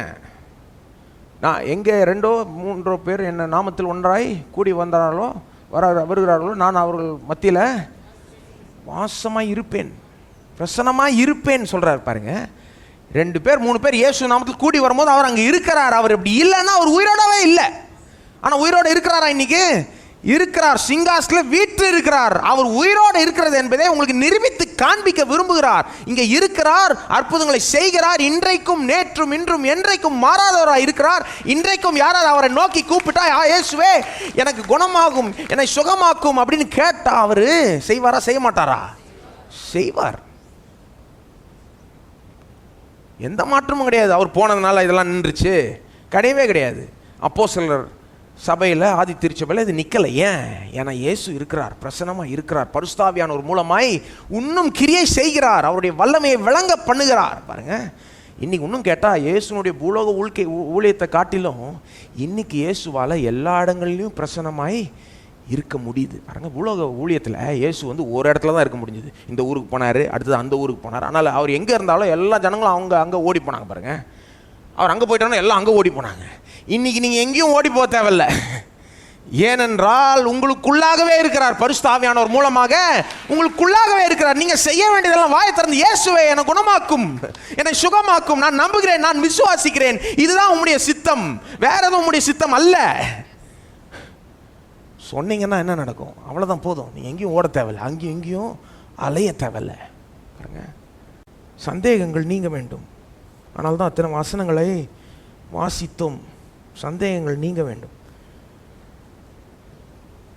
பாருங்க. ஆனால் ஒருவேளை நீங்கள் யோசிக்கலாம், சரிங்க இவ்வளோ சொல்கிறீங்க, இவ்வளோ கத்தி பேசுகிறீங்க, ஆனால் இன்றைக்கி அந்த மாதிரி நடக்கிறது இல்லையே. செய்வார் செய்வார், இன்றைக்கும் நடக்கும் எல்லாம் சொன்னால் ஓகே. ஆனால் இன்றைக்கி அந்த மாதிரி நடக்கிறது இல்லையே. அதுதானே உண்மை, அதுதானே நிஜம். கரெக்ட், அதுதான் நிஜம். இன்றைக்கி நடக்கிறது இல்லை. ஏன் பாருங்க, இயேசு இருந்தால் பத்தாது, ஆவியானவர் இருந்தால் பத்தாது, தேவனுடைய சித்தமும் இருந்தால் பத்தாது. நல்லா கவனிங்க. நிறைய பேர் நான் யோசிச்சுட்டு இருக்காங்க, தேவனுடைய சித்தம் தெரியலங்க, அறியவில்லை, அவர் சித்தத்தின்படி ஆக கடவுது, என்னமோ அவருடைய சித்தம் வந்தால் எல்லாம் ஆகிடும்ன்ற மாதிரி. நாம் என்ன பார்த்துட்டு வரோம்? அவருடைய சித்தம் என்னது? நீங்கள் சுகத்தை பெற்றுக்கொள்கிறது தான் அவருடைய சித்தம். எல்லாருமே சுகத்தை பெற்றுக்கொள்கிறது தான் அவருடைய சித்தத்தில். எந்த பிரச்சனையும் கிடையாது, ப்ராப்ளமே கிடையாது. தேவனுடைய சித்தம் இருக்குது, உங்கள் பட்சமாக தான் இருக்குது தேவனுடைய சித்தம். இயேசுவே இங்கே பிரசன்னமாக இருக்கார், பரிசுத்த ஆவியானவரே இங்கே இருக்கிறார், வார்த்தையே இங்கே இருக்குது, எல்லாம் இருக்குது. ஆனால் பத்தாது. சுகம் வரத்துக்கு இன்னொரு காரியம் அவசியம். என்னது? அது நம்முடைய விசுவாசம். இன்னைக்கு ஜனங்களுடைய உண்மையான பிரச்சனை என்னது? சும்மா எக்ஸ்கியூஸ் கொடுத்துட்றாங்க. உண்மையான பிரச்சனை கவர் பண்ணுறதுக்கு எக்ஸ்கியூஸ். என்ன எக்ஸ்கியூஸ்? தேவனுடைய, அது சும்மா எக்ஸ்கியூஸ்.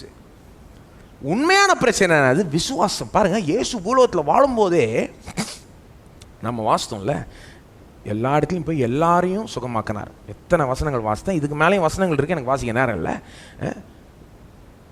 எல்லா இடத்துலையும் போய் எல்லாரையும் சுகமாக்கினார். ஆனால் ஒரு இடத்துல வேதம் சொல்லுது தெரியுமா உங்களுக்கு? சிலரை தான் சுகமாக்கினார்னு. தெரியுமா உங்களுக்கு? இயேசு இந்த உலகத்திலே இருக்கும் போத ஒரு இடத்துல, ஒரு குறிப்பிட்ட இடத்துல மட்டும் ஒரு சின்ன பிரச்சனை, பெரிய பிரச்சனை, சிலரை தான் சுகமாக்கினார்னு எழுதப்பட்டிருக்கு. எந்த இடம் தெரியுமா உங்களுக்கு?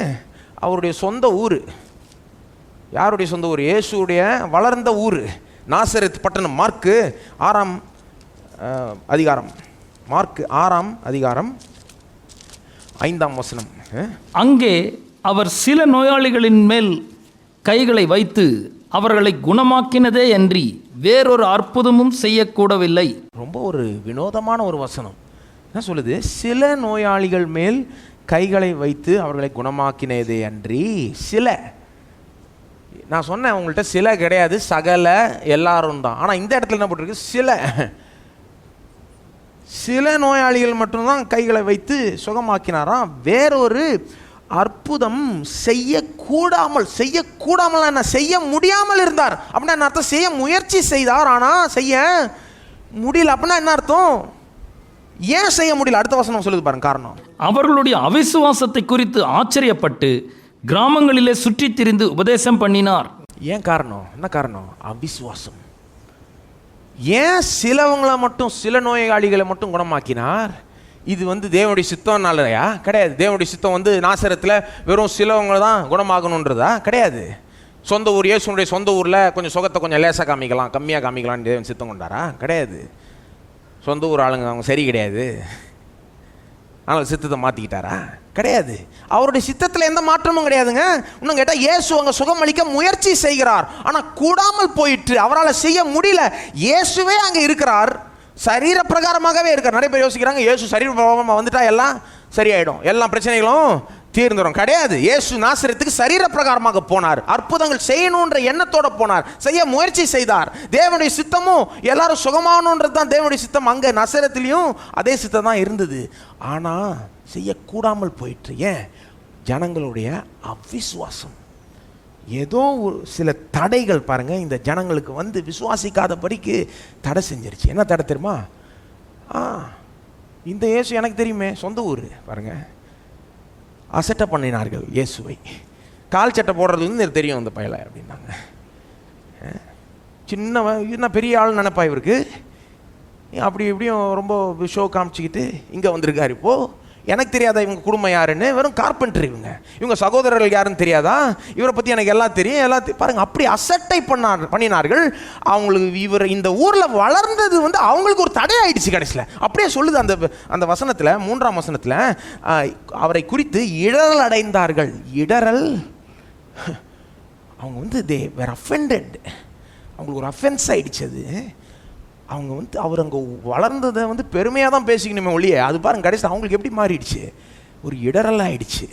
அதனால விசுவாசமே பாதிக்கப்பட்டது. அவரை லேசாக எண்ணினார்கள், அதனால அற்புதம் பெற்று கொள்ளாமல் போயிட்டாங்க. பாருங்க அங்கே நமக்கு இன்னைக்கு என்ன தடை இருக்கு பாருங்க. அவங்களுக்கு அன்னைக்கு அந்த தடை, நமக்கு இன்னைக்கு வேறு விதமான தடைகள், வேறு விதமான எதிர்ப்புகள், நம்முடைய விசுவாசத்தை பாதிக்கிற தடைகள், எதிர்ப்புகள் என்னது அறிந்து கொள்ள வேண்டும். பாருங்க, அதை நீக்க வேண்டும், புறக்கணிக்க வேண்டும்.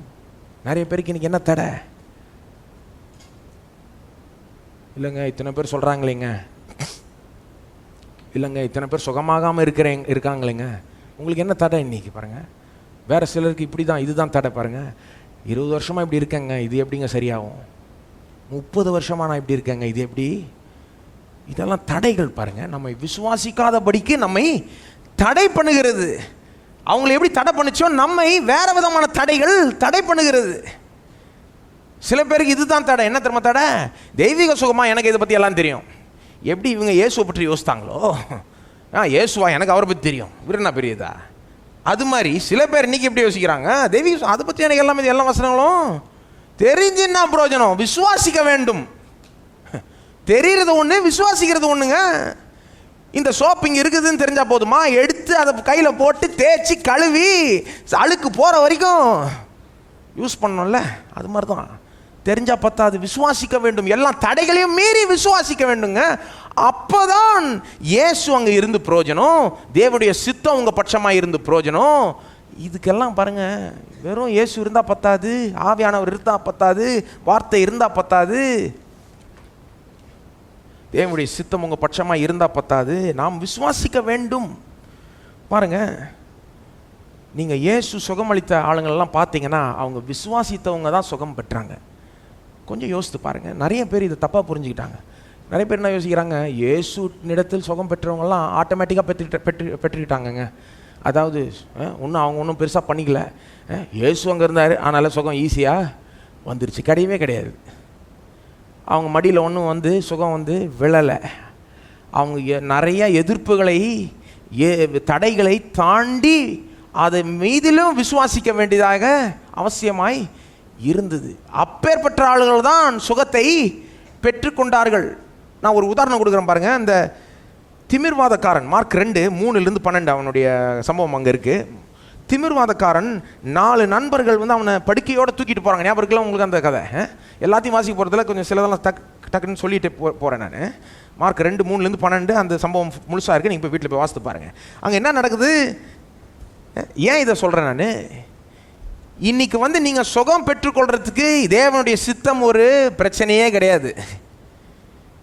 இயேசு இங்கே இல்லைன்றது ஒரு பிரச்சனையே கிடையாது. ஏன்னா இருக்கிறார், உங்களுக்குள்ளாகவே வாசம் பண்ணுகிறார், பரிசுத்த ஆவியானவர் இருக்கார், வார்த்தை உங்களுக்கு இருக்குது, எல்லாமே இருக்குது. விசுவாசம் இது ஒன்று தான் வேரியபிள். பாருங்கள், ஆங்கிலத்தில் சொல்லுவாங்கள்ல கான்ஸ்டன்ட்டு வேரியபிள். இவைகளெல்லாம் கான்ஸ்டன்ட். எது? இயேசு, ஆவியானவர், அவருடைய சித்தம், இதெல்லாம் கான்ஸ்டன்ட். இதில் எந்த மாற்றமும் கிடையாது, எந்த பிரச்சனையும் கிடையாது. சும்மா ஜனங்க இதை எடுத்து எக்ஸ்கியூஸாக யூஸ் பண்ணிட்டு இருக்காங்க ஒழிய பிரச்சனை அங்கே கிடையாது. வேரியபிள் எது? மாறுறது இது ஜனங்களுடைய விசுவாசம். விசுவாசம் இருந்தால் சுகத்தை பெற்றுக்கொள்ளலாம். இயேசுனிடத்தில் அவருடைய ஊழியத்திலே அப்படி தான் பெற்றுக்கொண்டாங்களே ஒழிய சும்மா ஈஸியாக அவங்க மடியில் வந்து ஒன்றும் விழலை. இங்கே வந்து என்ன நடக்குது? மார்க் 2 இயேசு ஒரு இடத்துல பிரசங்கம் பண்ணுறார், ஒரு வீட்டில், கப்பர்நகூமில். அங்கே வந்து அவர் பிரசங்கம் பண்ணுறாருன்ற நியூஸ் பரவி நிறைய பேர் வந்துடுறாங்க, வீடு ஃபுல்லாகிடுது.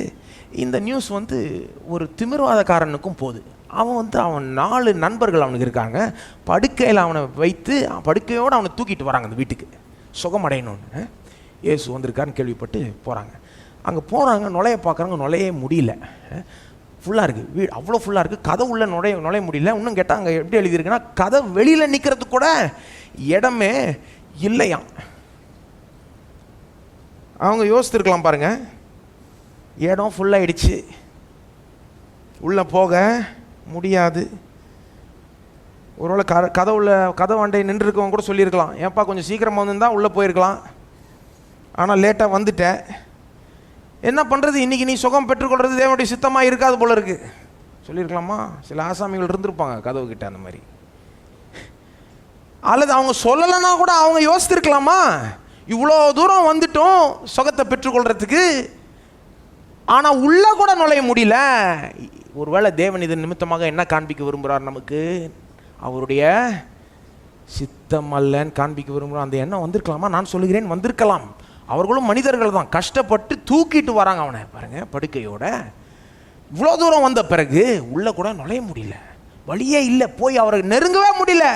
எப்படி இருந்திருக்கும் அவனுக்கு? அந்த எண்ணம் வந்திருக்கும் பாருங்க. ஒருவேளை இது தேவனுடைய சித்தம் அல்ல. ஆனால் என்ன பண்ணுறாங்க, அந்த எண்ணத்தை அகற்றிட்டு வேற விதமாக யோசிக்க ஆரம்பிக்கிறாங்க. இல்லை இல்லை இல்லை இல்லை, இதெல்லாம் சும்மா பேச்சு, தேவனுடைய சித்தம் கிடையவே கிடையாது, அதுக்கும் இதுக்கும் சம்மந்தமே, அது சும்மா ஒரு எக்ஸ்கியூஸ். வேற எப்படி நுழையலாம்? சரி, இப்படி நுழைய முடியல, வேற எப்படி நுழையலாம்? சரி, கதவு வழியாக நுழைய முடியல, வேற எப்படி யோசிக்கிறான் பாருங்க. மேலே போகிறாங்க, மாடி ஏறி போய் அந்த கூரைக்கு போய் கொஞ்சம் யோசிச்சு பாருங்க. அவனை தூக்கிட்டு போகிறாங்க, அந்த படுக்கையோடு தூக்கிட்டு போய் 4 பேர் போகிறாங்க. கூரையை பிரித்து அது படுக்கையோடு அவனை இறக்கி விட்றாங்க உள்ள. இது ரொம்ப ஒரு ஆபத்தான ஒரு இது. அவங்க 4 பேருக்கே ஆபத்து, இந்த நண்பர்களுக்கு. அங்கே படுத்து கிடக்குறவனுக்கு, நடக்க முடியாதவனுக்கு இதை விட பெரிய ஆபத்து. முதலே அவனுக்கு நடக்க முடியல, இதில் அவனை மேலே கூட்டிகிட்டு போய் கூரையை பிரித்து அதில் இறக்கி விட்றான். எப்படி இருக்கு பாருங்க. அதாவது அவங்க யோசித்துருக்கலாம், இவ்வளோ பிரச்சனை, இவ்வளோ இதை கடந்து போய் சுகத்தை பெற்றுக்கொள்ளணும். யோசித்துருக்கலாமா? இல்லையா? நிச்சயமாக இது தேவனுடைய சித்தமாக இருக்காதுன்னு யோசித்துருக்கலாமா? கண்டிப்பாக யோசித்துருக்கலாம். இவ்வளோ தடைகள் இருக்காதேன்னு யோசித்துருக்கலாம். பாருங்க, நீங்கள் நிறைய பேருக்கு வாழ்க்கையில் தடைகள் வந்தால் என்ன யோசிக்கிறாங்க? ஓ, ஒருவேளை இது வந்து தேவனுடைய சித்தமாக இல்லாமல் போகணும். ஜாக்கிரதையாக இருக்கணும். பாருங்கள், தேவனுடைய சித்தத்தை எதை வச்சு அறிஞ்சு கொள்வது? உங்கள் வாழ்க்கையில் என்ன நடக்குதோ அதை வச்சு கிடையாது, இதை வச்சு தான். யோசிச்சிருக்கலாம் அவங்க. ஆனால் மேலே போகிறாங்க, எல்லா ஆபத்தையும் தாண்டி கடந்து போகிறாங்க, அவனை இறக்கி விடுறாங்க. அவங்க யோசிச்சிருக்கலாமே, இந்த வீட்டு ஓனர் கத்துவாரே, யாரை கேட்டியா கூரையை பிரிக்கிற, அறிவில்லையான்னு கத்துவார்ல. அல்லது இப்படி யோசிச்சிருக்கலாம்ல, அங்கே வீட்டில் இருக்க கூட்டமே அவங்கள பைத்தியக்காரங்கன்னு சொல்லியிருப்பாங்கல்ல. என்ன அறிவில்லையா உங்களுக்கு? கதவு வழியாக நுழைய முடியலாம், இப்படியா நுழையிறது? கதவு வழியாக நுழைய முடியலன்னா வீட்டுக்கு போ, இன்னொரு மீட்டிங்க்கு வா. எத்தனை எதிர்ப்புகள் கவனிங்கள். அவங்க சுகத்தை பெற்றுக்கொள்றதுக்கு எத்தனை தடைகள். இது நிச்சயமா தேவனுடைய சித்தமே இல்லைன்ற மாதிரி தோன்றுகிறது, காணப்படுகிறது. ஆனால் அவங்க அதெல்லாம் கவனிக்காம, இதெல்லாம் சட்டை பண்ணாம, இதெல்லாம் தாண்டி மீறி போய் அங்கே இறங்குறான் பாருங்க. அங்கே வேதம் சொல்லுது அந்த பகுதியில், இயேசுக்கு நல்லா நடக்குது, தெரியும் என்ன நடக்குதுன்னு. கொஞ்சம் யோசித்து பாருங்க. அவர் உள்ளே உட்காந்துக்கிட்டு, உள்ளே நின்றுக்கிட்டு ஒன்றும் தெரியாமல் பிரசங்கம் பண்ணிகிட்டு இருக்கார் உள்ளே. ஆக்சுவலாக அவருக்கு எல்லாமே தெரியும். வந்திருக்காங்க, இடம் இல்லை, வேணும்னே விடுறாரு, போட்டோம் மேலே போட்டோம். அவருக்கு தெரியும், விசுவாசத்தை காமிக்க போகிறான், காமிக்கிட்டோம். வெயிட் பண்ணுறாரு, காத்துக்கிட்டு இருக்காரு. அவருக்கு தெரிஞ்சுக்கிட்டே வெயிட் பண்ணுறாரு. வேணும்னே பாருங்க, வேணும்னா அவர் சொல்லியிருக்கலாம்ப்பா, தள்ளு அவனுக்கு இடத்த கொடு, சொல்லலை, காத்துக்கிட்டு இருக்கான். விசுவாசத்தில் அவன் வெளிப்படுத்தட்டும், செயலில் காண்பிக்கட்டும், அவன் காத்துக்கிட்டு இருக்காரு. அவன் மேலே போகிறான், கீழே இறக்கி விடுறாங்க. அவனை பார்த்து சொல்கிறாரு, அங்கே சொல்லுது, இயேசு அவர்களுடைய விசுவாசத்தை கண்டு அவனுடைய பாவத்தை மன்னிக்கிறார், அவனுடைய நோயையும் சுஸ்தமாக்குகிறார். ஏன் இதை சொல்கிறேன்? தடைகளை பார்த்து தேவனுடைய சுத்தமாக இல்லாமல் இருக்கும் போல இருக்குன்னு தீர்மானம் பண்ணிடக்கூடாது. 1000 தடைகள் வரலாம், 1000 எதிர்ப்புகள் இருக்கலாம் நீங்கள் சுகத்தை பெற்றுக்கொள்றதுக்கு. அதனால ஒன்றும் அதை நீங்கள் பெற்றுக்கொள்ளாமல் போவீங்கன்னு கிடையாது. அதை தாண்டி போங்க, இன்னும் ஒரு படி எடுங்க.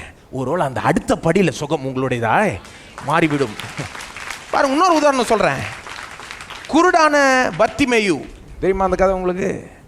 சில பேருக்கு தான் சுவிசேஷங்களில் பேர் வச்சே சொல்கிறாங்க. நமக்கு இன்னாருக்கு நடந்து, யூஸ்வலாக பேரை சொல்ல மாட்டாங்க, இன்னாருக்கு நடந்ததுன்னு சொல்லிவிடுவாங்க. இவர் இந்த வியாதி அந்த நோய் அப்படின்னு சொல்லுவாங்க. ஆனால் இங்கே வந்து அவனுடைய பேரே வருது. மார்க் 10ஆம் அதிகாரம் 46ஆம் வசனத்தில் பர்த்திமேயு குருடன், எரிகோ, அதாவது அங்கே என்ன நடக்குது பின்னாடி என்னன்னா, இயேசு வந்து எரிகோ பட்டணத்துக்கு வந்து அப்புறம் எரிகோலிருந்து கிளம்புறாரு வெளியில். எரிகோ விட்டு வெளியே போகிறார். எங்கே போகிறாரு? எருசலேமுக்கு போகிறார். எதற்காக போகிறாரு? எருசலேமில் போய் 1 வாரத்தில் சிலுவையில் மரிக்க போகிறார். ஏறக்குறைய சிலுவையில் மரிக்கிறதுக்கு முன்னாடி முந்தின வாரம் நடக்கிற சம்பவம் இது. அங்கே போகிறார் பாருங்க, கிளம்பிட்டாங்க. அப்படி தான் சொல்லுது பாருங்க 46ஆம் வசனத்தில். பின்பு அவர்கள் எரிகோவுக்கு வந்தார்கள், அவரும் அவருடைய சீஷர்களும் திரளான ஜனங்களும் எரிகோவை விட்டு புறப்படுகிற போது. புறப்பட்டாங்க, நிறைய திரளான ஜனங்கள். திரும்ப அந்த வார்த்தை, திரளான பெரிய ஒரு பட்டாளம், பெரிய ஒரு கூட்டம் இயேசுவோட போது கிளம்பிட்டாங்க. ஆனால் அங்கே என்ன நடக்குது? ஒரு குருடன் கதறான் வழியில். அங்கே பார்த்துட்டு, இயேசுவே, அடுத்த வசனம், தாவீதின் குமாரனே எனக்கு இறங்கும் என்று கூப்பிட தொடங்கினான். கவனிச்சிங்களா? அந்த 47ஆம் வசனத்தில் கூப்பிட தொடங்கினான். கூப்பிட தொடங்கினான்னு அர்த்தம் என்ன அர்த்தம்? ஒரு தடவை கூப்பிட்டான்னு கிடையாது, தொடங்கினான், கூப்பிட்டுட்டே இருந்தான். இயேசுவே தாவீதின் குமாரனே எனக்கு இறங்கும், இயேசுவே தாவீதின் குமாரனே எனக்கு இறங்கும் கூப்பிட்டே இருக்கான் பாருங்க. இயேசு போயிட்டே இருக்காரு. அவரு சொல்லலை, அவரு கேட்கலையா என்னன்னெலாம் ஒன்றும் நமக்கு விளக்கம் சொல்லப்படல. நான் நினைக்கிறேன் கேட்டிருக்கோன்னு. போயிட்டே இருக்காரு. 48ஆவது வசனம், இவன் கூப்பிடுறது தாங்க முடியாம சில பேர் அவனை சுற்றி இருக்கவங்க என்ன பண்ணுறாங்க, அவன் பேசாது இருக்கும்படி அநேகர் அவனை அதட்டினார்கள். என்ன சொல்கிறாங்க, முதல்ல நான் நினைக்கிறேன் சும்மா இருந்திருப்பாங்க. சரி கூப்பிட்டோம், பாவம் குருடன் தானே, இயேசு வந்து சுகமாக்கினா நல்லா இருப்பான், கூப்பிட்டோன்னு விட்டுருப்பாங்க. ஆனால் இவன் கூப்பிட்டே இருக்கான். எவ்வளோ நேரம் தான் சும்மா இவன் இதை குரலை கேட்டுக்கிட்டு இருக்குது. அவங்க சொல்லியிருப்பாங்க, ஏப்பா நிறுத்துப்பா. முதல்ல எப்படி சொல்லியிருப்பாங்க, கொஞ்சம் நிறுத்துப்பா, அவர் போயிட்டே இருக்காப்பா, அவருக்கு கிளம்பிட்டார். கிளம்புன ட்ரெயின் வந்து ஒரு ட்ரெயின் வந்து ஒரு ஆளுக்காக நிற்குமா? அந்த காலத்தில் ட்ரெயினும் கிடையாது, பஸ்ஸும் கிடையாது, இப்படி தான் போனாங்க பயணத்தில். எல்லாம் கூட்டமாக கிளம்புனாங்கன்னா கிளம்பிட்டாங்க. இதுக்கப்புறம் நிற்கிறதெல்லாம் கிடையாது பாருங்க. ஒரு ஆளுக்காக நிற்குமா? போயிட்டாருப்பா அவரு. இங்கே அற்புதம் செஞ்சு முடிச்சிட்டார். எரிக்குள்ள அற்புதம் முடிஞ்சது. இப்போ எருசலேமுக்கு போகிறார். நீ நிறுத்து, உன் கூச்சலை நிறுத்துன்னு சொல்லியிருப்பாங்க. ஆனால் அவன் கேட்கல, கூப்பிட்டுட்டே இருக்கிறான்.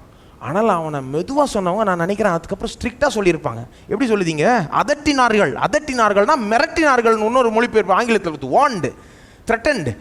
ஏய் மரியாதை நிறுத்து அப்படின்ற மாதிரி சொல்கிறாங்களாம். ஏன்னா அவன் கூப்பிடுறது தாங்க முடியல, இவங்க சத்தமாக கூப்பிட்டுட்டே இருக்கான் பாருங்க. அவன் நினச்சிருக்கலாம், கிளம்பியாச்சு போயாச்சு, இவ்வளோ தடவை கூப்பிட்டாச்சு, இவங்கெல்லாம் திட்டுறாங்க என்ன, ஒருவேளை தேவனுடைய சித்தமாக இல்லாமல் இருக்கலாம். அங்கே பக்கத்தில் இருக்கவனே சொல்லியிருப்பான், ஏப்பா தேவனுடைய சித்தானா அவர் வந்திருக்க மாட்டார், தேவனுடைய சித்தானா அங்கே நின்றுருக்க மாட்டார், தேவனுடைய சித்தானா நீ கூப்பிடுறது கேட்டிருக்காவது அவருக்கு சொல்லியிருப்பாங்களா? கண்டிப்பாக நிச்சயமாக சொல்லியிருப்பாங்க. நீ வாய மூடுன்னு சொல்கிறதுக்கு முன்னாடி இதெல்லாம் சொல்லியிருப்பாங்க. அவனோட கொஞ்சம் ரீசன் பண்ண ட்ரை பண்ணியிருப்பாங்க பாருங்க.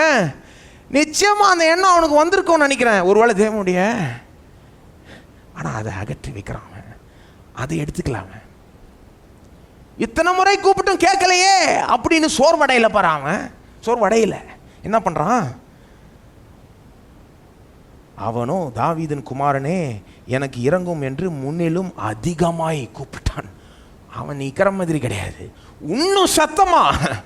இவங்கெல்லாம் எரிச்சலோட இருக்கிறாங்க. ஆனால் இவன் கண்டுக்கிறது, யார் கோவப்பட்டான்னா, யார் என்ன நினைச்சான்னா, இன்னும் சத்தமா தாவீதின் குமாரனே எனக்கு இறங்கும். திரும்ப கத்திக்கிட்டே இருக்கான் பாருங்க. பாருங்க, அநேக நேரத்தில் நமக்கும் ஒரு சோர்வு வரலாம். எத்தனை முறை நான் அறிக்கை செஞ்சாச்சு, எத்தனை வருஷமாக அறிக்கை செஞ்சாருக்கு, எத்தனை முறையாக நம்பி, எத்தனை நாட்களாக நம்பிட்டு இருக்கேன், விசுவாசித்து கொண்டு இருக்கிறேன். ஆனால் ஒன்றும் நடக்கலையே, ஒன்றும் வெளிப்படலையே, வல்லமை இன்னும் வெளிப்படவில்லையே, இன்னும் மாற்றம் ஏற்படவில்லையே. இன்னும் கேட்டால் தேவன் தூரமாக போயிட்டே இருக்கிற மாதிரி இருக்கே. அவன் கூப்பிட இயேசு தூரமாக போயிட்டே இருக்கிற மாதிரி, நமக்கு அறிக்கை செய்ய செய்ய காரியங்கள் இன்னும் மோசமாக போயிட்டே இருக்க மாதிரி இருக்குதேன்னு யோசிக்கலாம் பாருங்க. ஆனால் அதை கண்டு சோர்வடைஞ்சிடக்கூடாது. அவன் எப்படி பண்ணுறான், இன்னும் சத்தமாக கூப்பிட்றான், இயேசுவே எனக்கு இறங்கும். இயேசு நிற்கிறார். சரி போதும், அவருக்கு முன்னாடியே கேட்டிருக்கோம் பாருங்க. ஆனால் என்ன பண்ணுறாரு, விசுவாசம் வெளியில் வரட்டும்னு காத்து இருக்கிறார். சில நேரம் இயேசு வந்து இருக்கிற விசுவாசத்தை வெளில இழுப்பார், பிடிச்சி தூண்டி விடுவார், கிளறி விடுவார். அப்படி தான் விசுவாசத்தை எதிர்பார்க்கிறார். சும்மா அவங்க நம்ம மடியில் வந்து சுகத்தை அவர் அப்படி செயல்படுகிறது இல்லை தேவன். நீ ஒன்றுமே செய்ய தேவை, நீ வீட்டிலே உட்காந்துக்கோ, மண்டையை சொரிஞ்சுக்கிட்டு இது தேவனுடைய சித்தமா இல்லையா, நான் உனக்கு சுகத்தை வந்து தரேன் கிடையாது. முதல்ல அந்த சந்தேகங்கள்லாம் நீங்கட்டும்ன்றாரு. விசுவாசம் வரட்டும், விசுவாசத்தை செயல்ல காண்பி, விசுவாசம் வெளியே வரட்டும், இன்னும் வரட்டும், இன்னும் அதிகமாக வரட்டும்ன்றாரு. அப்புறம் போதுன்றார், நிற்கிறார் இயேசு. அந்த ட்ரெயினே நிறுத்துறாரு. பெரிய கூட்டம் பாருங்க, நாளைக்கு ஆயிரக்கணக்கான பேராக இருந்திருக்கலாம், நூற்றுக்கணக்கான பேராக இருந்திருக்கலாம். எல்லாரையும் நிறுத்தி அவனை கூப்பிடுன்றாரு. போய் வாசித்து பாருங்க. அவன் வந்து அவனுடைய மேல் வஸ்திரத்தை, அந்த வசனம் சொல்லுது 50ஆம் வசனம், உடனே அவன் தன் மேல் வஸ்திரத்தை எரிந்து விட்டு எழுந்து இயேசுவின் இடத்தில் வந்தான். எழுந்து வந்தான் இருக்கு, ஆங்கிலத்தில் ஜம்ப்ட் அப். அவன் எரிந்து விட்டு குதித்து வந்தான் இருக்கு. அவனுக்கு அவ்வளோ பெரிய ஒரு எதிர்பார்ப்பு, ஒரு உற்சாகம் பாருங்க. ஆஹா நின்றுட்டார், கூப்பிட்டார் என்ன அப்படின்னு. அங்கே மேல் வஸ்திரத்தை எரிந்து விட்டுன்னு வருது பாருங்க. எரிந்து விட்டு அது என்ன அர்த்தம் சொல்கிறாங்கன்னா, அந்த மேல் வஸ்திரம் வந்து இந்த குருடர்கள் வந்து இந்த பிச்சைக்காரங்கள்லாம் அதை தான் நைட்டில் போத்திக்குவாங்களாம். ஆனால் அதே மேல் வஸ்திரத்தில் அந்த பிச்சையும் வாங்குவாங்களாம். இப்படி பாதியில் உட்காந்துக்கிட்டு இன்னொரு பாதி அப்படி முன்னாடி நீட்டிக்கிட்டு பிச்சை அதிலே வாங்கிக்குவாங்களாம். இயேசு அவனை கூப்பிட்ட உடனே என்ன பண்ணுறான், அவன் அதில் காசு இருக்குன்றாங்க, அவன் அதை தூக்கி எறிஞ்சிட்டு வரான். அப்படின்னா என்ன அர்த்தம்னு சொல்கிறாங்க, இனி இந்த வாழ்க்கை எனக்கு பிச்சை எடுத்து நான் பிழைக்க போகிறது முற்றிலும் ஒரு மாற்றம் ஏற்பட போகிறது, என்னுடைய சுகம் இன்னைக்கு நிச்சயம். அவ்வளோ பெரிய விசுவாசத்தை பாருங்க. தவறாய் புரிந்து கொள்ளக்கூடாது. இயேசுவின் காலத்தில் ஒன்றும் விசுவாசிக்காமலே எல்லாம் பெற்றுக்கொண்டாங்க கிடையாது. ஒரு காலத்திலையும் தேவன் யாருக்கும் விசுவாசம் இல்லாமல் செய்தது கிடையாது. நான் காண்பித்தேன் உங்களுக்கு 2 வாரம் முன்னாடி. பஸ்கா ஆட்டின் மாம்சத்தை புசித்தவர்கள் கூட சும்மா ஒன்றும் புசிக்கல, விசுவாசத்தோட புசித்தார்கள். விசுவாசத்தை காண்பிக்கிறான். அவ்வளோ விசுவாசத்தை காண்பித்து இயேசு ஒன்றை வரான். இவ்வளோ விசுவாசத்தை அவன் காண்பிச்சு இவ்வளோ எதிர்ப்புகளை மீறியும் வந்த பிறகு இயேசு அவனை பார்த்து ஒரு கேள்வி கேட்குறாரு பாருங்க. 51 வசனம். இயேசு அவனை நோக்கி ரொம்ப இயேசு அவன் தான் பாருங்க இப்படி கூச்சல் போட்டு இயேசு ரொம்ப கூலாக ரொம்ப காமாக இருக்கிறாரு. இயேசு அவனை நோக்கி, நான் உனக்கு என்ன செய்ய வேண்டும்? என்ன மாதிரி கேள்வி! இன்னும் கொஞ்சம் வரட்டும் விசுவாசம்ன்றாரு. இன்னும் வாயை திறந்து நீ சொல்லு, பார்வை அடைய வேண்டும். இயேசுக்கு தெரியாதா அவனுக்கு என்ன வேணும்னு? நல்லா தெரியும். ஆனால் நாம் வாயை திறந்து கேட்கணும்னு விரும்புகிறார். வாயை திறந்து சொல்லணும்னு, பார்வை அடைய வேணும், நான் இப்படி ஆக வேண்டும் அப்படி ஆக வேண்டும், நாம் இன்னும் கொஞ்சம் வரட்டும்ன்றாரு. அவன் அப்படி சொல்கிறான் பாருங்க. என்ன சொல்கிறார் இயேசு? இயேசு அவனை நோக்கி, நீ போகலாம், உன் விசுவாசம் உன்னை போதும். நீ காமிச்ச விசுவாசம் எல்லாத்தையும் மீறி காமிச்ச விசுவாசம் உன்னுடைய சுகத்தை பெற்று தந்தது. எப்படி சொல்கிற பாருங்க, உன் விசுவாசம் உன்னை ரட்சித்தது. ரட்சித்தது உன்னை சுகமாக்குச்சு. என்னுடைய சித்தம் உன்னை சுகமாக்குச்சுன்னு சொல்ல, உன் விசுவாசம் உன்னை, என்னுடைய சித்தம் பிரச்சனையே கிடையாது, அவருடைய சித்தம் பிரச்சனையே கிடையாது. பாருங்க, தேவனுடைய சித்தம் பிரச்சனையே கிடையாது. அவர் அது எப்போவுமே சுகமாக்குற சித்தமாக தான் இருக்குது. இயேசுனுடைய வல்லமை பிரச்சனையே கிடையாது. அவர் எப்போ வேணா சுகமாக்கலாம். இதில் விஷயமே எங்கே அடங்கி இருக்கு? நம்முடைய விசுவாசம். நாம் எதிர்ப்புகளை பார்த்த உடனே சோர்வடைஞ்சிட வேண்டாம், தொடர்ந்து விசுவாசிங்கள். அதனால தான் விசுவாசத்தை நம்ம செயல்படுத்துறது ரொம்ப முக்கியம். விசுவாச போதனை ரொம்ப முக்கியம். நிறைய பேருக்கு வழங்குறது இல்லை பாருங்கள். ஏன் எங்கள் அப்பா விசுவாசம் போதிச்சிட்டே இருக்காங்க. சில பேர் சொல்லுவாங்க, பாருங்க இப்போ தானங்க போச்சார் விசுவாசம், 3 வருஷம் முன்னாடி தானே போச்சார் விசுவாசம்னு, திரும்ப விசுவாசமே போதிக்கிறாரே, திரும்ப ஆசீர்வாதமே போதிக்கிறாரே. சில பேர் சொல்கிறாங்க, கேட்டுருக்கீங்க, எப்போ பார்த்தாலும் ஒரு விசுவாசம் இல்லைன்னா ஆசீர்வாதம் போதிக்கிறாரு. ஏன்? அதுதான் முக்கியம். ஆனால் தான் திரும்ப திரும்ப ஏன்னா அவ்வளோ போதிச்சும் ஜனங்கள் சோர்வடைகிறார்கள். தடைகள் வரும்போது, எதிர்ப்புகள் வரும்போது சோர்வடைகிறோம். ஆனால் இங்கே என்ன காண்பிக்குது? இயேசு இடத்தில் சுகம் பெற்றவங்கள்லாம் எப்படி சுகம் பெற்றாங்க? எல்லாம் 1000 தடைகளையும் மீறி போனாங்க. எல்லாம் முடியவே முடியாதுன்னு சொன்னாங்க. எல்லாம் தேவனுடைய சித்தம் இல்லைன்ற மாதிரி தோன்ற காரியங்கள், சூழ்நிலைகள் அமையும் போது கூட விசுவாசித்தார்கள். தொடர்ந்து அறிக்கை செய்த, தொடர்ந்து விசுவாசத்தில் உறுதியாக நின்னார்கள். அதெல்லாம் உடைச்சிக்கிட்டு போனாங்க பாருங்க, சுகம் பெற்றார்கள். நீங்கள் இப்படி விசுவாசிக்க ரெடியா?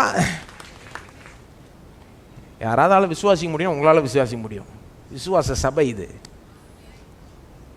உங்களுக்கு தெரியும் விசுவாசம்னா என்ன, அது எப்படி அதை பண்ணுறது, எப்படி அறிக்கை செய்கிறது, எப்படி அதில் நிற்கிறது, எப்படி தொடர்ந்து உறுதியாக அதில் நிற்கிறதுன்னு தெரியும். அதை செய்ய வேண்டும், வேறு ஒன்றுமே கிடையாது. மற்ற விஷயங்கள்லாம் சும்மா எக்ஸ்கியூஸ். தேவனுடைய சுத்தமாக அதெல்லாம் சட்டை பண்ணவே பண்ணாதீங்க. யாராவது அந்த மாதிரி சொன்னாங்கன்னா போய் இயேசுவை பாருன்னு சொல்லுங்கள். இயேசு எல்லாரையும் போய் சுகமாக, இதுதான் அவருடைய. இதெல்லாம் சும்மா எக்ஸ்கியூஸ். நாம் விசுவாசத்தில் முழு முயற்சியோட இறங்க வேண்டும். அவன் பாருங்க, தடை வரும்போது எப்படி இன்னும் சத்தமாக கூப்பிட்டானோ, நாம் இன்னும் ஜாஸ்தி அறிக்கை செய்யணும், இன்னும் அதிகமாக வசனத்தில் நிற்க வேண்டும், இன்னும் உறுதியாய் நிற்க வேண்டும், இன்னும் எல்லா விஷயங்களையும் கடந்து போக ஒரு தீர்மானத்தை, ஒரு வைராக்கியம், ஒரு வீராப்பு வேணும். நம்ம எல்லோரும் தயவுசெய்து எழுந்து நிற்போம். எப்படி நம்ம சொன்னோம் 2 வாரம் முன்னாடி, 3 வாரம் முன்னாடி, வியாதியை எதிர்க்கும் போது ஒரு வெறியோடு எதிர்க்கணும். அதே போல் சுகத்தை நாடும்போது ஒரு வெறியோடு நாடணும். அப்படி தான் இவங்களாம் நாடினாங்க, அப்படி தான் இவங்களாம் விசுவாசித்தார்கள், அப்படி தான் பெற்றுக்கொண்டார்கள். இன்றைக்கி உங்களுக்கு எந்த தடையும் இல்லை, நீங்கள் விசுவாசிக்க வேண்டும், அவ்வளோதான்.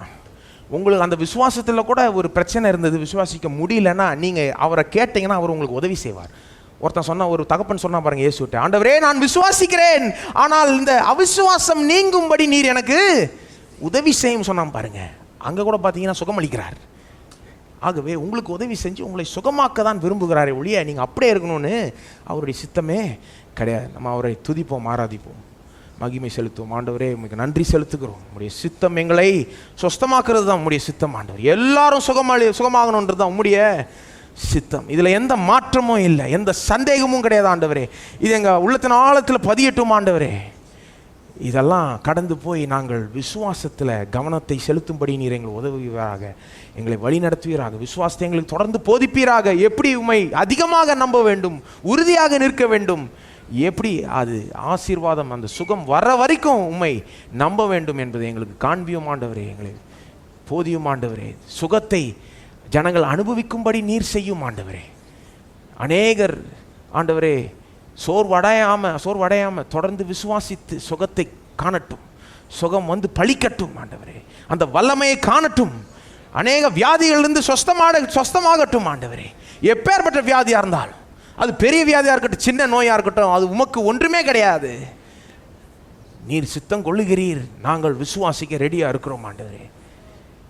ஆகவே சுகம் எங்களுடையது நம்புகிறோம். அதற்காக உம்மை துதிக்கிறோம், அட்வான்ஸாக துதிக்கிறோம், ஸ்தோத்தரிக்கிறோம், நன்றி செலுத்துகிறோம். தொடர்ந்து எங்களை இந்த சத்தியத்தில் வழி நடத்துவீராக. இயேசுவின் நாமத்தில் கேட்டுக்கொள்கிறோம் பிதாவே, ஆமென். நம்முடைய கர்த்தராகிய இயேசுவின் கிருபையும் பிதாவாகிய தேவனுடைய அன்பும் பரிசுத்த ஆவியானவருடைய ஐக்கியமும் நம்முடைய இன்றைக்கும் என்றைக்கும் இருப்பதாக. ஆமென்.